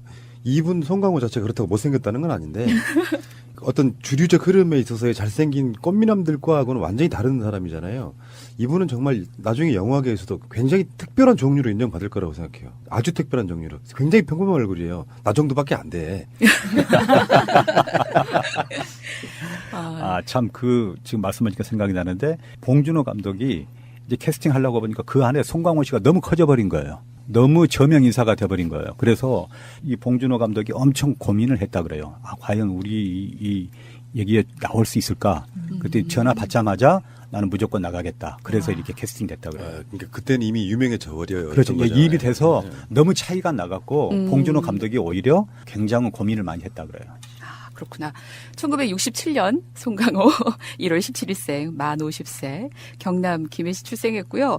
돼지가 우물에 빠진 날로 영화 홍상수 감독의 영화로 데뷔를 했고 올해로 21년차 영화 배우예요. 그런데 영화가 지금 35편 정도 출연을 했어요. 21년 차인데 35편. 그러면 1년에 한 2-3편 할 때도 있었고 친절한 금자씨 납치범으로도 나왔었고 작은 연못에 경찰 간부 역으로도 특별 출연했고 방금 PD님 말씀하신 넘버 3 초록 물고기 나쁜 영화 조용한 가족 또 우리가 기억하는 쉬리 그쵸? 공동경비구역 JSA 반치광 많죠. 살인의 추억이 2003년이네요. 또 효자동 이발사도 있고요. 우아한 세계 봉준호 감독의 괴물 밀양, 좋은 놈, 나쁜 놈, 이상한 놈, 박쥐, 의형제, 푸른 소금, 설국열차, 변호인, 최근에 관상, 또 사도, 밀정, 택시 운전사까지. 정말 많습니다. 이 35편 정도에서 우리는 한 몇 편 정도 봤을까요? 저도 정말 송강호 씨가 출연하는 영화 한 20편 정도는 본 것 같아요. 과히 국민 배우라고 할 만하죠. 그러네요. 네. 그리고 이제 보통 아이돌급 배우들은 20대 한 초중반부터 시작하는 경우가 많은데 지금 20년 조금 넘은 거잖아요. 네. 꽃이 피기 시작하고 실제로 데뷔하고 범국민적인 스타가 되고 그런 건 또 한참 후니까 만기한 경우라고 봐야겠죠. 무르익는 그런 갈수록 더 멋진 배우인 것 같아요. 그리고 이번에 영화를 보면서 찾다 보니까 변호인 촬영하고 나서 송강호 씨가 한동안 일이 없었다 그러더라고요. 네. 그 노무현 대통령 역에 대한 일종의 정치 보복이죠. 네. 엄밀히 따지면. 맞아요. 인터뷰를 하면서 항상 영화를 촬영하고 있으면은 이제 몇 개의 시나리오가 들어온대요. 근데 이때 이후로는 탁 끊겼다. 블랙리스트에 명단이 올라가 있어서 네. 제외를 시켰겠죠, 일부러. 여기서 조용필 씨 얘기 한번 더 하겠습니다. 네. 택시 운전사에 보면은 단발머리라는 노래로 시작해요. 이제 그 당시 1980년에 조용필의 광풍이 시작되는 시기니까 그 당시를 대표할 만한 음악으로는 단발머리를 틀 수밖에 없었을 거예요. 택시 운전사가 운전하는 배경으로. 근데 거기서 영화 감독이 음악을 사운드 트랙으로 쓰는 거잖아요. 그러면 이제 저작권만 물어도 되는 상황일 수도 있는데 대부분 가면 현직에 계시는 분들이라면 이제 가서 이제 허락을 받고 이런 과정이 있잖아요. 조용필 씨가 그 영화를 설명하니까 흔쾌히 써라 이렇게 그러니까 5.18 관련한 거 있다 그러더라고요. 그러니까 사실은 이게 아이러니인 게 조용필 씨의 전성시대가 전두환의 전성시대랑 딱 맞아 있거든요. 그러니까 80년에 빅히트를 쳐서 86년까지 가수왕을 다 거의 다 휩쓸다시피 하고 스스로 87년부터는 나는 가수왕 안 받을 거예요. 후배들한테 양보할 거다라고 해서 안 받습니다.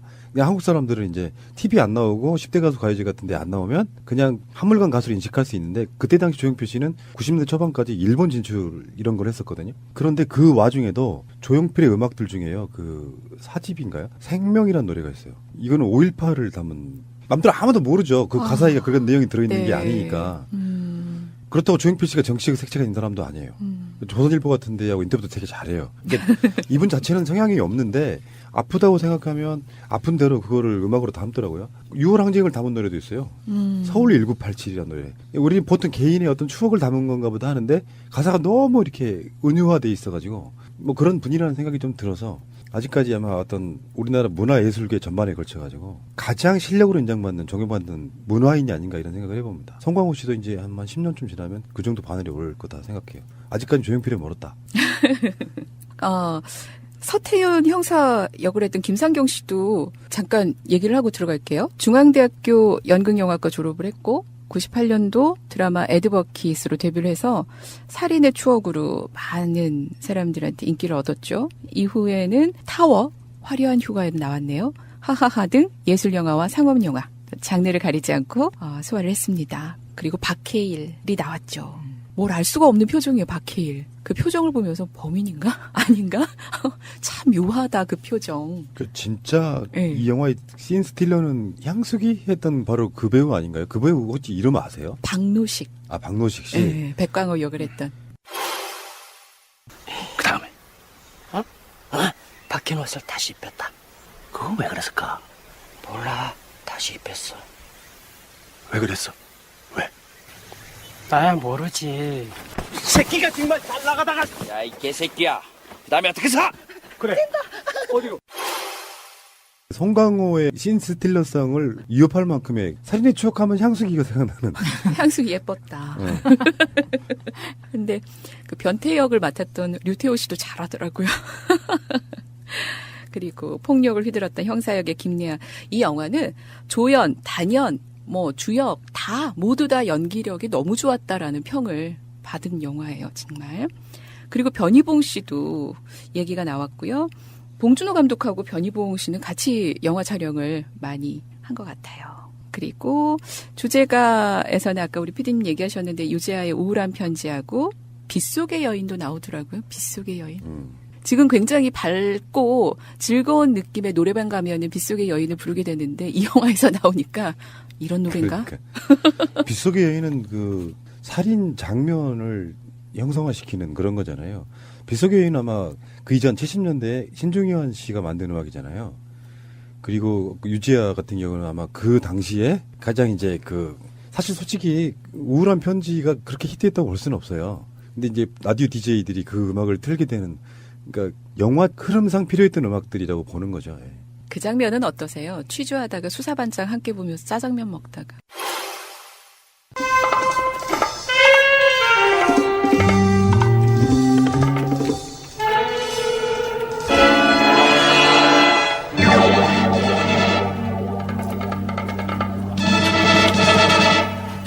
노래가 좋아. 처음에 나온 노래가. 그러니까 사실 어떻게 보면 직업 매너리즘이 빠져 있는 거죠. 그런 일상사가 그렇게 돼 왔기 때문에 그때 당시에는 뭐 인권이고 뭐이고 없었잖아요. 무조건 들어오면 그냥 범인 아니어도 폭행이나 이런 고문해서 그냥 여기서 나오잖아요. 여기서도 지금 나온 게 그 용의자들을 통닭구이 뭐 별거 다 하잖아요. 그러니까 우리가 상상하지 못하는 그런 고문들이 있었기 때문에 고문 기술자 이근한 씨가 지금 목사가 됐다 그러지만 생각해 보세요. 관절을 뺐다 넣었다 그러고 모든 팔의 관절을 다 뺐다 넣었다. 얼마나 그 고통스러웠겠어요. 그런 것이 너무나도 자연스럽게 이루어지고 그리고 그런 거를 언론에서 또 보도를 안 해줘요. 물론 이제 그때 당시에는 뭐 보안사에서 나와가지고 언론사에 다 상주해 있었으니까. 나이키가 아니라 나이스 신발이더라고요. 백광호에게 선물하던. 근데 본인이 증거 조작을 위해서 광호에 운동화를 갖고 갔잖아요. 그리고 이제 미안한 마음에 야 나이키야 좋은 거야 했는데 서태윤 형사가 보니까 이거 나이키가 아니라 나이스잖아. 그런데 결국 그 신발을 신고 백광호는 기차에 치여 죽었습니다. 마음이 참 아팠어요. 그러니까 이제 더 우리가 좀 안타까운 것은 그때 당시에 돈이 없고 힘이 없으면 그런 문제가 있을 때 그 경찰 끈아프들한테 그렇게 무참하게 죽어가는 거예요. 하소연도 할 데가 없어요. 그때 당시는. 아주 암울한 시대였죠. 그러니까 그 전두환 정권이 그만큼 국민들을 억압하고 그다음에 또 불임 사건 나오잖아요. 불임 사건이 그런 사건이 아니에요. 그 부산에서 참 그 아이러니한 게 우리가 그 불임 사건 이야기가 나오는데 그 부산에서 독서 클럽이에요. 같이 책을 읽고 토론하는 그런 건데 그 빨갱이에 물들었다 그래가지고 그 사람들을 다 잡아다가 고문하면서 증거 조작을 하잖아요. 그런데 거기에 변호사를 했던 사람이 이제 노무현 변호사하고 김광일 변호사라고 있습니다. 그때 당시에. 그래서 우리 그 변호인의 그 영화에 나왔던 그런 그 노무현 변호사인데 그때 그 검사를 했던 사람이 바로 그 서석구라고 이번에 그 박근혜 변호했던 그 사람하고 그 다음에 고용주하고 둘이 그렇습니다. 그 사람들이 어떤 현직에 있고 부귀 영화를 누린다는 것 자체가 역사에 있어서 가장 비통한 일 아닙니까? 너무나도 안타깝죠. 그러니까 그런 사람들이 잘 먹고 잘 산다는 게 정말 비참하죠. 국민들이 비참한 거예요. 그러니까 경찰력이 우리가 이제 뭐 박근혜를 끌어내리고 민주주의 시대를 만들고 하는 건데 그중에 사회적으로 여러 가지 것들을 바꿔야 되겠지만 물론 최근에 경찰은 많이 선진화된 측면이 있어요. 이명박근혜를 지나면서도 일선에 있는 보통의 민원의 경찰들은 정말 열심히 하시는데 이게 항상 역사적으로 독재의 하수인이 돼서 그들을 지키는 용도로만 하다 보니까 백남기 선생 뭐 살인사건 같은 것도 등장하는 거거든요. 근데 지금 아까 이 영화에서 보여주는 그 송강호의 모습 같은 것들 그러니까 과학수사는 없고 무식한 새끼들이 그냥 두들겨 패고 고문하면 분다고 생각하는 그 마인드 갖고 있었던 거고요. 그 저번에 우리 방송에 이금영 전 청장이라고 여성 경찰로는 최고위급에 올라갔던 그분이 주장했던 게 그런 거였어요. 일선의 여자 경찰들이 물론 남성 여성 비교하려고 하는 건 아닌데 강압적이고 뭐 윽박 지르고 해서 받아내는 그런 것들이 나중에 법원에 가서 뒤집히는 경우가 되게 많거든요. 어쩔 수 없으니까 그냥 허위자백하는 경우가 있는데 결론적으로 말해서 경찰은 과학 수사를 해야 된다. 지금 이번에 보면은 그 유전자를 미국으로 보내잖아요. 그 후에 한국에서도 이제 그런 어떤 종류의 기술이랄까 이런 것들이 굉장히 많이 발전했죠. 뭐 그래서 최근에는 이제 그렇게 미국으로 보내는 경우 이런 건 없는데 과학 수사 해야 되는 거고요. 뭐 어쨌든 이렇게 보고 있으면은 우리나라의 씁쓸한 그 암울했던 암흑기가 그냥 그대로 그냥 보여지는 거죠. 그러니까 그 문제가 이제 지금 사실 뭐냐면 이 1980년대가 레이건 도믹스하고 대체리즘이라 해가지고 신자유주의를 이 두 사람들이 받아들여요.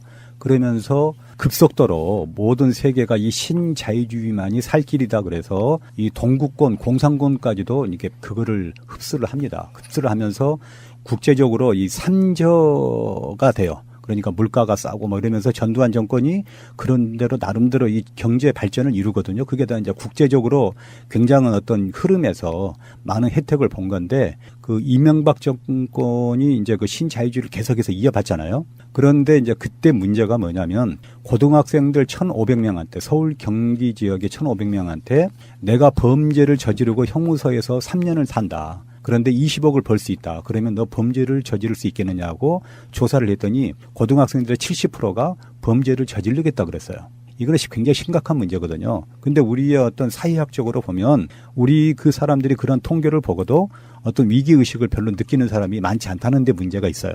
그런 거 있잖아요. 이명박 집권하고 나서 굉장히 많은 사람들이 비리를 당연시했어요. 경찰이 일단 불법을 저지릅니다. 그러면은 일상 사회 웬만한 국민들은 경찰 자체를 신뢰하지 않아요. 그리고 내가 무슨 부득이하게 범죄를 저지르게 될 때는 그런 얘기를 합니다. 이명박도 사기꾼이고 범죄자인데다가 경찰도 다 도둑놈들인데 내가 왜 처벌받아야 되느냐 이걸로 몰고 가는 거거든요. 그래서 공권력이란 정치하는 사람이란 그들 스스로가 먼저 솔선수범하고 깨끗해야 되는 거예요. 그렇지 않으면 그게 국가 경쟁력이거든요. 그래서 예를 들어서 강원랜드의 모든 필요한 인력들이 전부 다 청탁으로 뽑혔다는 거 아니에요. 그러면 그 강원랜드가 발전할 수가 없겠죠. 능력이 검증이 안 된 사람들이 가서. 그러니까 청렴성, 설선수범 이런 것들이 국가 경쟁력과 굉장한 밀접한 연관이 있다는 말씀 저도 마지막으로 한번 드려보고 싶습니다. 제가 마지막으로 드릴 거는 어저께 아침에 뉴스인가요?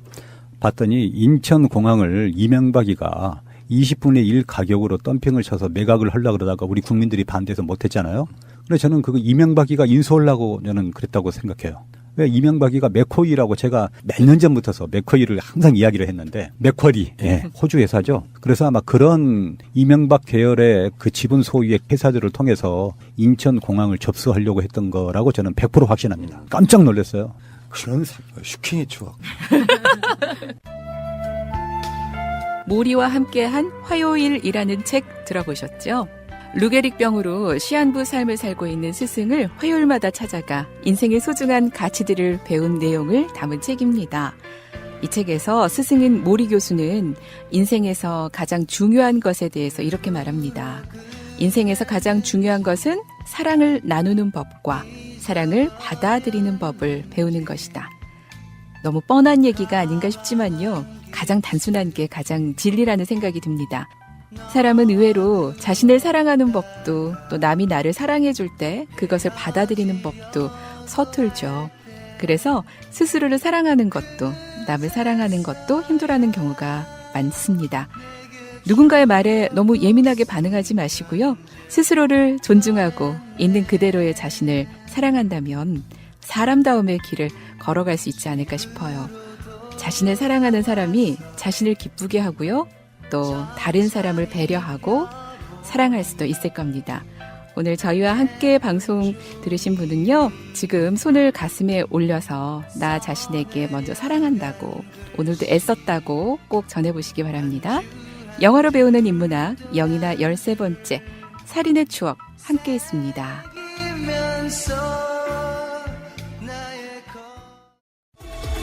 꼭 알아야 할 어제의 뉴스. 세월호 참사 당일 상황 보고서를 조작했다는 의혹을 받는 김장수 전 주중대사에 대해 검찰이 출국 금지 조치를 했습니다. 당시 대통령 국가안보실장이던 김 전 대사는 박근혜 전 대통령에게 세월호 침몰 상황을 유선과 서면으로 보고한 당사자입니다. 검찰은 김 전 대사가 박 전 대통령에게 최초로 서면 보고한 시각을 오전 9시 30분에서 오전 10시로 조작했다고 보고 있습니다. 또 김 전 대사의 후임인 김관진 전 국가안보실장은 대통령 훈령을 정식 절차 없이 변경했다는 의혹을 받고 있습니다.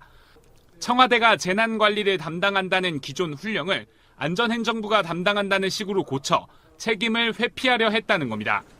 지난 13일 청와대는 이 같은 조작 과정에 김기춘 전 비서실장과 김관진 전 국가안보실장 등이 개입했다며 직권남용 등의 혐의로 검찰에 수사를 의뢰한 바 있습니다.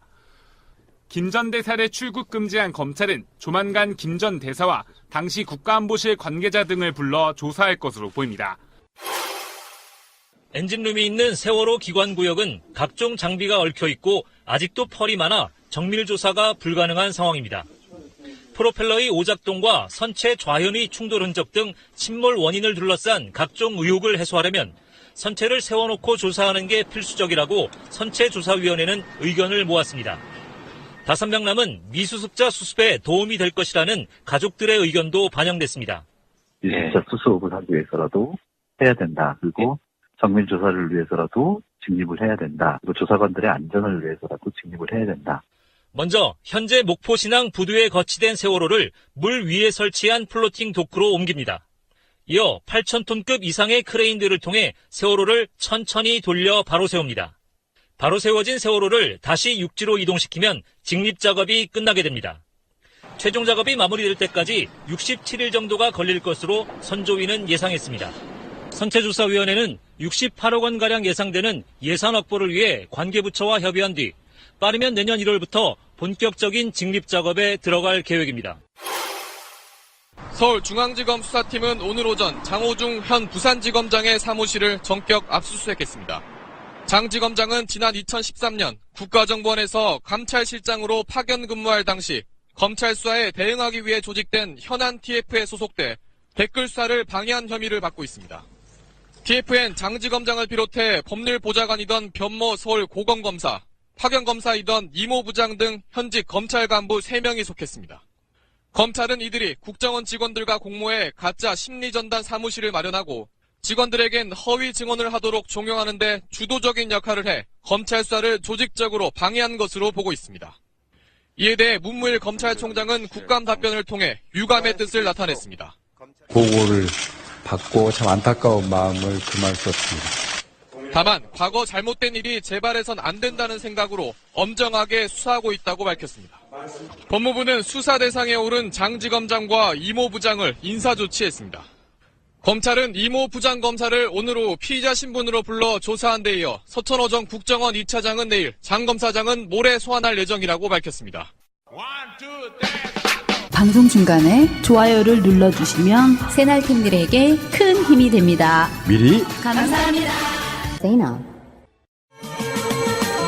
트위터가 진짜 언론입니다.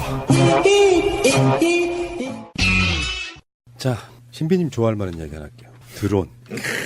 제가 좋아할 거라는 걸 알아요? 내가 그 주말에 이제 산책을 좀 나갔는데 그 산책 나간 동네에 군부대가 하나 있어요. 지원단 뭐 이런 거 하나 있어. 네. 항공 지원단. 예. 근데 거기 있는 근린공원에다가 현수막을 하나 걸어놨더라고. 드론 비행 금지. 물론 일견 이해는 되죠. 근데 지원단 같은데 뭐 대단한 정보가 있고 그렇다고 그걸 사실은 서울 상공에는 전체적으로 다 드론을 못 띄운다면서요. 예. 네, 못 띄우게 돼 있어요. 그런데 지금 이제 문제는 그건 뭐 그렇다 치고 여러 가지 법규가 만들어지고 그러면서 여러 가지 제한을 걸고 그러면 특정 지역에서는 할 수 있고 특히 이제 우리가 왜 광화문이나 청와대 이쪽으로 나가면 드론을 띄우는 것 자체가 이제 진짜로 어떤 보안과 관련해서 굉장히 위법이 될 수도 있어요. 예. 근데 그건 별개로 지금 산업부가 한국전자통신연구원, 우정사업본부 등과 함께 프로젝트 하나를 시작한 게 있는데 그게 바로 드론 시범 배송 이거를 지금 하고 있는 거거든요. 그래서 이번에 드론이 세종청사에서 배송 성공하는 거를 이번에 테스트 관계자들이랑 막 전화하고 난리가 나요. 통화 목록이 지금 공개돼 있죠. 그러니까 범죄성을 갖고 있는 국정원 직원이 댓글 달다가 걸렸는데 김용판 쪽에서 국정원 그 당시 국장급 간부들과 통화를 계속해요. 그리고 여기 참 정말 가증스러운 게 그 당시 새누리당 박성규 대변인이 오늘 중에 수사 결과가 나온다고도 발표했고 김무성은 뭐 아무런 댓글을 발견 못했다는 정보가 들어오고 있다. 오늘 중으로 수사 결과를 발표해달라. 이건 왜 그러냐면 정치권에서 이렇게 압박을 주는 모양새를 내줘야 경찰청에서도 그 나름대로 그런 짓을 명분이 생기는 거거든요. 그렇죠. 예. 그래야 박근혜의 누명이 벗겨진다. 이런 식으로 프레임을 걸어가지고 국민들한테 막 기자회견할 때 온갖 기자들이 몰려와가지고 그 기자회견에서 댓글을 단 적이 없다 이렇게 발표를 해요. 김용판은 지금 감옥에 가 있어야죠. 그렇죠. 이게 굉장히 그 당시에 김하영이가 걸리면서 사실은 자익 교수. 네. 네. 쟤네들 입장에서는 굉장히 한 방에 끝날 수 있다는 위기감을 갖고 굉장히 조직적으로 대응을 한 게 선대위에서 얘네들 선대위에서 대변인과 김무성이 떠들고 그 다음에 그 압박을 받은 경찰청장이었던 김용판이가 이거를 발표를 하는 모양새를 갖춰야 되는데 TV 토론에 나왔는데 갑자기 박근혜가 사실은 박근혜가 실수한 거라고 봐요. 김무성과 박근혜가 실수한 거예요. 사실 입이 건방진 거예요. 예. 네. 박근혜가 몰리니까 그거를 알고 있던 걸 그냥 뱉어버리는 것 같아요. 실수해요. 예. 그래서 그 타이밍이 경찰에서 발표하는 타이밍이 늦어버린 거죠. 원래는 박근혜가 좀 놔뒀어야 되는데 그랬던 것 같고요. 그러니까 박근혜가 이 사실을 몰랐으면 그건 이후에 확인해 보겠습니다. 이러면 끝나는 문제였는데 네. 알고 있으니까 입이 툭 튀어나와 버린 거죠. 네. 근데 지금 검찰이 확보한 그 자료에 보면은 당시에 국정원의 박원동 국장이 이 사람뿐만 아니라 여러 관계자들이 김용판, 다음에 새누리당의 권영세. 다음에 서상기, 윤상현 이런 사람들과 또 윤상현이 또 있어 여기. 그러니까 이 컨트롤 타워는 국정원이었어요. 범죄를 저지른 국정원이 사실은 컨트롤 타워여서 서울경찰청장 김용판과 새누리당 관계자들과 민밀하게 통화하면서 이것을 발표할 타이밍을 재고 있었다. 이렇게 그렇죠, 예. 보는 게 맞을 것 같고요. 아무튼 박근혜는 원천적으로 전 당선 무효라고 봅니다. 원래 그러는데 이게 주체가 이제 박근혜가 워낙 나빠서 박근혜로 착각하는데 이 이명박이 저지른 거예요. 예, 착각하시면 그렇죠, 안 됩니다. 이명박이 주범인 대통령이었으니까. 거고, 예, 당시 대통령이었으니까 권력이었죠. 그러니까 결국은 이것만 보더라, 이 한 단락만 보더라도 어쨌든 윤상현이 누구죠? 아시잖아요. 누나. 예, 누나 부대 수장이었죠. 그러니까 이들이 얼마만큼 긴밀하게 국가기관을 이용해서 이명박이 차기 대통령을 선출시켰다라는 게 증명이 나온 그렇죠. 거죠. 네, 맞습니다. 굉장히 총체적 부정선거여서 이거는 제가 볼 때는 최소 사형은 나와야 됩니다. 그럼 그 다음 뭐야? 그 뒤는 뭐야? 부관 참식. 예, 저는 이거는 교수. 아니 진짜 이거는 좀 웃을 일이 아니에요. 저 지금 웃음이 안 나오잖아. 이거는 그러니까 민주주의를 파괴하고 이런 거 떠나서 나는 분명히 그때 우리 주변에 박근혜를 찍은 사람이 없단 말이에요. 근데 박근혜가 됐어. 제 주변에 있어요. 안타깝게도. 욱하는 마음 느껴보신 적 있으세요? 자주 느끼시죠? 네, 이 분노 조절 장애인가 싶을 정도로 가끔 화를 내는 분들 주변에서 볼 때가 있는데 순간적인 화를 참는 것은 쉽지 않다라는 거.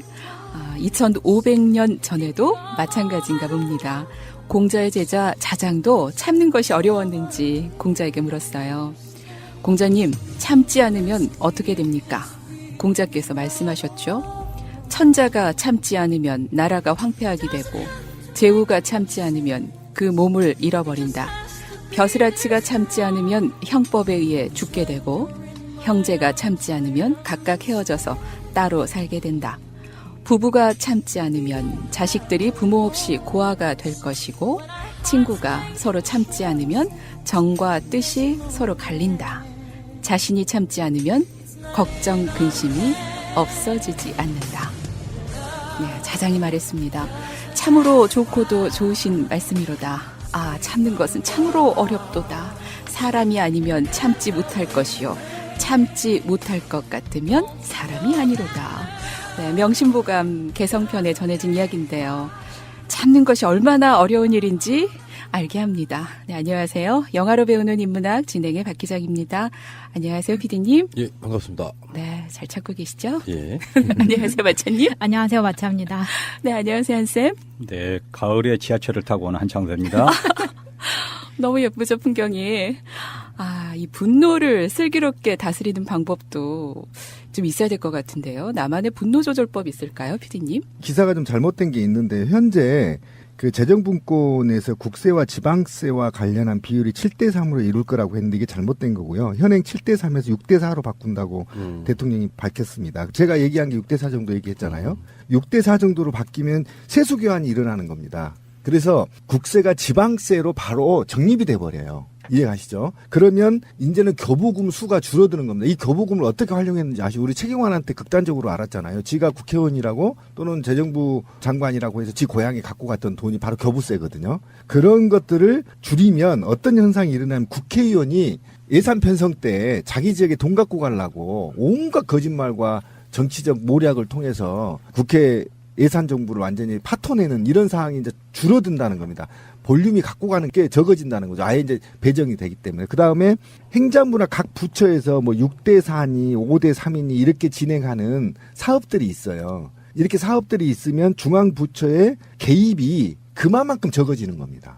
이해가시죠? 이제 그런 측면에서 굉장히 바람직한 것인데, 이제 자유한국당이 이렇게 되면 중앙정부 힘이 약화된다. 약화를 넘어서 악화된다라고 생각을 하고 있기 때문에 반대를 했거든요. 근데 이런데 이거는 강력한 중앙 집권 체제를 원하는 구시대 발상이라는 거죠. 그리고 이건 민주정부가 수건 사업으로 이루었던 것들을 지금의 이제 드디어 문재인 정부가 이루는 거에 대해서 굉장히 높게 평가하고 앞으로 이거는 더욱더 발전을 할 것이고 아마 문재인 대통령이 강력하게 이걸 시사했어요. 그러니까 그 연방정부 수준으로 지방 분권화를 이루겠다고 하기 때문에 더 강한 정책들이 아마 나올 가능성이 굉장히 높습니다. 그러면 예. 지역에서도 이걸 받을 수 있는 준비가 수준 높게 이루어져야 돼요. 그렇죠. 그러니까 예, 이루어져야 돼요. 내년에 지방선거가 있고 그리고 그 시기쯤에 개헌하겠다는데 지금 여의도 국회에 있는 사람들은 권력 형태, 권력 구조에만 관심이 있는 이 상태의 개헌인데 사실상 여러 가지 개헌에 여러 가지 넣어야 된다 그러잖아요. 인권, 복지. 예.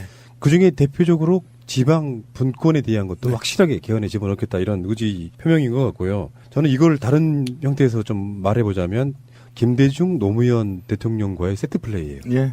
그러니까 정권 자체가 갖고 있는 민주정부들의 역대 수건 역점 사업들을 계승하는 이제 그런 사업이라고 보거든요. 굉장히 훌륭하신 발상인 것 같고요. 새가 날아든다는 여러분들의 하트를 먹고 삽니다. 잊지 않으셨죠? 에피소드 제목을 누르고 플레이가 되면 오른쪽 위에 하트를 꾹 눌러주세요. 오늘도 감사합니다. 더 많은 분들이 들을 수 있도록 하트 꼭 눌러주세요. 김용판이 대선 3일 전에 댓글을 단 흔적이 없다 이렇게 발표를 했을 때 그 당시에 새누리당의 대변인과 김무성 선대본부장이 그 댓글 결과가 마치 알고 있는 듯하게 발언을 해요. 떠들었죠. 예. 그리고 박근혜도 마찬가지로 TV 토론에서 댓글이 안 달린 걸로 나왔고 수사 결과가 발표가 나오기 전에 이야기한 거예요. 예, 맞아요. 그런 상황이 벌어졌는데 지금 거기에 대한 수사도 지금 이루어지고 있다. 그래서 미리 귀뜸했을 것이다 라고 이야기하는데 저는 그 잘못된 표현이라고 생각해요. 경찰이 정권에게 귀뜸했다가 아니고요. 일주일 시작부터가 지시에 의해서 내려진 거지 무슨 귀띔을 해. 타이밍만 제공했던 거죠. 그러니까 제가 앞에 얘기했던 이게 바로 그 증거가 나타났다고 했던 게 뭐냐면 상시 공유. 네, 정보의 상시 공유가 이루어졌다는 것이고 그 다음에 제가 어느 방송에서 그 얘기를 했을 거예요. 우리 방송에서도. 이건 선거 캠프하고 긴밀하게 연관되면 불가능한 얘기예요. 왜냐하면 만약에 댓글 부대가 선거 캠프하고 김무성이 지금 알고 있었다는 거 아닙니까? 그러면 선거 캠프하고 이 입이 안 맞으면 겉돌아 버리거든요. 선거 캠프에서 이게 지금 이슈로 생각하는데 시발단들은 다른 걸 지금 공격하고 있어. 이러면 안 먹혀요. 그렇죠. 예. 그러면 지금 뭐가 문제인지가 정확히 이루어지려면 선거 캠프에서 누군가가 컨트롤 타워를 했고 이걸 청와대로 보고를 했고 청와대에서 종합적으로 이제 지시가 내려가는 방식으로 이게 지금 부정선거가 이루어졌다. 이게 지금 드러나는 것 중에 하나여서 제가 볼 때는 김무성은 이거에 주범일 가능성이 굉장히 높습니다. 그러니까 네. 다른 식으로 표현하면요. 그 사건에 컨트롤 타워가 있었던 거죠. 그렇죠. 그 중에 한 명이 서울경찰청장 김용판이었죠. 그래놓고도 지금까지 이제 여기에 대해서 그때 18대 대선 때 결정적인 영향을 줬던 사건들도 보면은 확실히 그런 건 있어요. 요 댓글 달고 여론 조작하고 막 그 여러 가지 것들을 다 포함시켜도 이렇게까지 부도덕한 사람들이 정권을 잡았다는 것 자체가 좀 이해가 안 되는 부분인 것 같고 여기에도 국정원이 연관돼 있습니다. 예, 국정원 개입할 수밖에 없죠. 네. 그때 당시에 김용판이 국정원이 연구가 그렇죠. 같이 돼야 된다는 거예요. 당연히 일자를 그렇게 뺏는 돼야 만큼. 되고요. 예. 로봇세 많이 걷는 것처럼 이거 드론으로 다 한다고 하면 드론세 당연히 왕창 네. 걷어야 된다고 생각합니다. 근데 어쨌든 산업이 새로운 산업이 생기고 새로운 산업이 이제 사장이 될 때에는 그 산업에 종사한 자들을 국가가 교육시켜서 드론 산업으로 맞게 재편하면 되는 건데 이 드론이 이 순기능도 많아. 예를 들면 재해나 재난에 이용될 경우는 굉장히 큰 역할을 할 수 있어요. 왜냐하면 태풍이 몰려오면 드론을 띄워서 태풍 경로가 같이 이동하게 하거나 또는 산불이 났을 때 어느 지역을 산불을 24시간 드론이 저녁에 감시를 하는 겁니다. 프로그램에 의해서. 그래서 산불이 나면 즉시 그 영상을 찍어서 관제센터에 보내서 즉시 대처하거나 이런 것들은 굉장히 좋은 거고요. 이런 측면에서 또 헬스로도 연결을 하면 굉장히 좋은 서비스, 병원 서비스까지 이제 받을 수가 있다는 게 좋은데 문제는 이제 일자리하고 사생활 침해가 좀 있다는 거 아닙니까? 이게 지금 법만 개정이 되면요. 얼마나 상용화가 빨리 이루어질 거냐면 저희 시민회에서 대선 감시할 때요. 드론 띄웠거든요. 네, 드론으로 감시했어요. 전주에서. 그러니까 그 정도만큼 드론이 굉장히 일반화돼 있어요. 기술도 그렇게 뛰어난 기술도 아닙니다. 그런데 그것이 이제 전주에서 원래 금지 구역으로 판명이 돼서 4층 높이까지만 띄우라 그래서 4층 높이까지만 띄웠거든요. 그러니까 그런 측면에서 봤을 때는 저는 인류가 지향하는 기술의 방향은 맞다. 그런데 그것을 어떻게 국민들한테 구성원들한테 이해시키고 또 적응시키고 또는 그에 대해서 피해본 산업에 대해서 어떻게 국가가 보장할 거냐에 따라서 아까 말한 대로 드론세 예. 이걸 받아서 기본소득을 높여주거나 이런 방식으로 제도가 보완돼야 되겠죠. 여기서 하나만 더 이제 제가 추가를 짧게 하자면 이명박과 박근혜식의 산업 정책 발전 방향은 거꾸로 갔단 말이에요. 지금 공론화위원회 이야기가 사실은 이명박근혜가 뒤로 역진시켜 놓은 거잖아요. 태양광 기술을 계속 발전시키고 보급했다면 이런 식의 공론화위원회는 필요 없었을지도 몰라요. 그렇죠. 반대로 드론도 마찬가지라고 생각해요. 정부가 어떤 방향으로 정책을 끌어가느냐에 따라서 우리나라가 드론이 세계 1위 정도의 기술력을 가진 국가가 됐을 수도 있다라는 생각까지 해보는 거거든요. 그러니까 그게 이제 굉장히 아픈 상처가 이제 건드린 건데 지금 우리가 그동안의 기술이 전 세계에서 독보적이었던 게 지난 9년 전에 2차 전지 산업이었잖아요. 그 왜 자동차 배터리 이런 거. 그런데 중국이 완전히 넘어갔어. 지난 9년 동안. 이거 정말 치명적인 거거든요. 만약에 자원외교를 하지 않고 해외로 돈을 빼돌리지 않고 태양광이나 아까 권 PD가 얘기한 것처럼 이런 새로운 신성장 산업에 투자했더라면 적어도 일자리 수백만 개는 만들 수 있었는데 이걸 놓쳤다. 굉장히 아픈 상처다. 자, 알겠습니다. 잠시 후에 대통령의 여러 가지 공약 중에서요. 지방 분권에 대한 공약도 강력하게 남아있거든요. 예.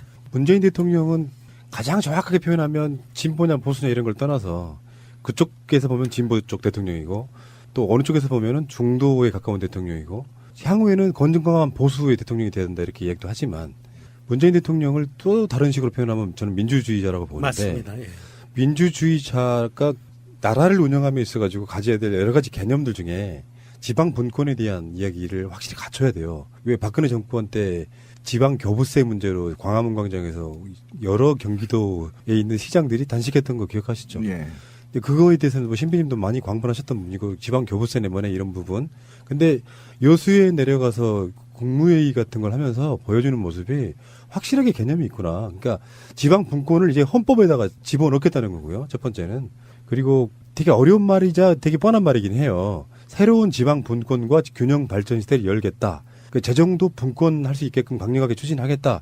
이것은 공약을 지금 내거는 선거전이 아니에요. 대통령이 그 축으로 추진하겠다는 거고 국세와의 지방세의 비율을 7대3으로 만들 거다 이렇게까지 이야기하고 있고요. 거기다가 이제 뭐 혁신도시 이야기는 노무현 대통령 때 만들어냈던 여러 가지 지역 균형 발전에 관한 부분이잖아요. 예, 맞습니다. 각종 공공기관이나 회사들을 핵심도시 지정한 곳에다가 이렇게 내려보내면서 지역적으로 발전시키겠다. 그러니까 사실 문재인 대통령은요, 이렇게 반대로 생각할 수도 있어요. 박근혜가 했던 것처럼 중앙정부가 강력한 힘을 가지면 편하잖아, 지들이 입장에서. 편하죠. 예, 편하죠. 근데 스스로가 그걸 내려놓겠다는 거거든요. 맞습니다. 중앙정부 힘을 빼고 각 지역에 힘을 고루 실어주겠다고 하는 것은 민주주의자이기 때문에 가능한 거거든요.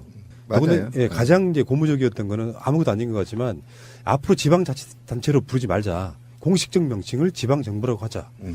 그래서 왜 서초구 지방정부 그러면 제가 봤을 때는 어떤 부속적 개념이 아니고 주체적 개념이랄까? 자기 주도성이 강해지는 거예요. 네, 자치적 개념이겠죠. 이때 가지고 테스트에 성공이 된 상태거든요. 그래서 이제 일반적으로 무슨 산이나 들판 이런 쪽에 사는 그런 실험이 아니라 도심에서의 정확한 네. 성공을 이뤄냈다는 그런 나름대로 훌륭한 소식이 들어가 있습니다. 이게 왜 중요하냐면 사실은 우리나라가 그 이명박근혜 정부를 거치면서 완전히 이런 첨단 산업 이런 데서 손을 놓고 있었던 상황이고 드론 사업은 미국에 이어서 중국에게 완전히 전체 시장이 장악됐어요. 전 세계가.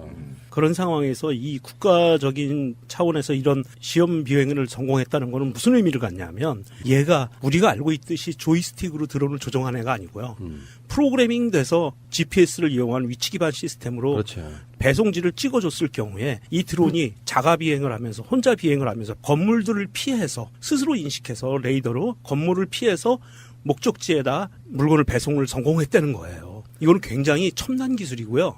사실은 이 첨단 기술을 국가적인 차원에서 지원을 해서 성공한 거는 제일 먼저는 물론 미국이고 그다음에 중국이 이렇게 이제 유럽 쪽도 있지만 굉장히 그 발전 단계를 많이 한 걸음 굉장히 크게 뛴 거예요. 그러니까 우리나라는 이게 지금 굉장히 초보적인 단계고 4차 산업의 이제 핵심인데 앞으로 한 15년, 한 35년이 분기점이라고 하는 거죠. 그러면 택배가 모두 다 드론으로 이동될 가능성이 굉장히 있다는 건데 이게 이제 법제화 문제가 있어요. 아까 말한 대로 비행 금지 구역이 과도하게 한국에서는 돼 있고 그다음에 이제 이 비행 금지 구역의 영역을 아직 정하지를 않았어요. 일반 예를 들면 비행기와 전투기, 그다음에 일부 이제 이런 그 공공 회선들을 훼손하지 않는 범위 내에서 드론이 이제 날아다닐 수 있는 영역을 길을 만들어줘야 되거든요. 근데 이것도 이제 갈 길이 멀고.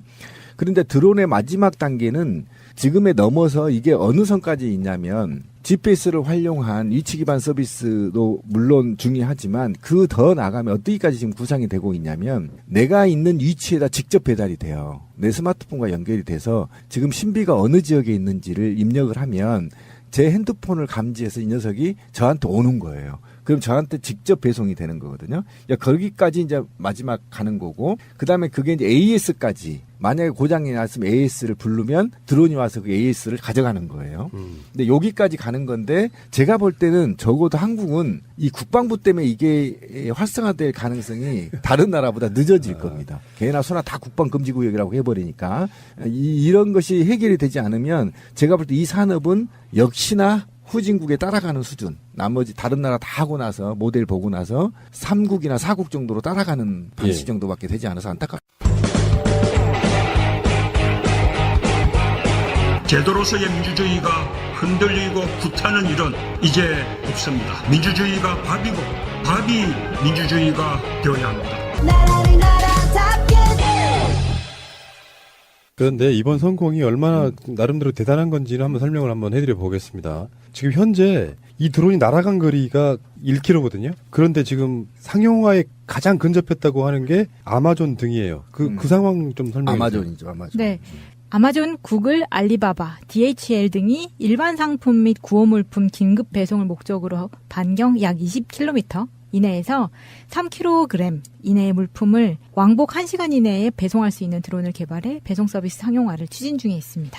우리나라도 지금 개발하고 있는 곳이 있죠. 네, CJ 대한통운에서 강원도 영월에서 시범 서비스를 추진하고 있고요. 그 왜 영월이냐면 항공 금지 구역에서 좀 더 자유롭기 때문에. 그렇죠. 네. 근데 그거 말고 현재 개발한 것은 아까 말한 것처럼 20kg 이내에서 3kg이잖아요. 네. 근데 지금 이번에 테스트한 드론 거는? 같은 경우는 무게 10kg죠. 네, 10kg에 반경 15km 네. 이내. 근데 이런 기술적인 걸 떠나가지고 세 분께 한번 여쭤볼게요. 드론이 상용화가 되면 좋은가요? 난 일단은 발전하는 건 좋은 거라고 생각하지만 드론이 택배의 그 모든 것을 담당하게 된다고 하면 결코 그렇게 좋을 것 같지는 않거든요. 지금 드론을 개발하는 국가와 업체 입장에서 최종 목적지로 가기 위한 이건 기초 기술이거든요. 현재 물품 배송 드론은 기초 기술입니다. 그래서 그 다음 단계로 갈 수 있는 게 독일이던가 유럽에서 무인 공공 버스 시스템을 만들었어요. 드론을 이용한 버스, 조종사가 없는. 그 다음 단계로 나가는 게 드론을 활용한 택시예요. 택시 서비스까지 가는 거고요. 이제 계속 발전해 나가겠죠. 그래서 지금 물품 배송은 가장 기초적인 기능이거든요. 그러니까 제 말은 택배 기사라는 직업이 없어지고 네. 택시 기사도 없어지고 네. 그 관점으로만 바라볼 때 기술이 발전하는 건 물론 좋아요. 그거 싫다 이런 것보다는 거기에 맞는 제도적 시스템, 이를테면은 기본소득 같은 것들도 같이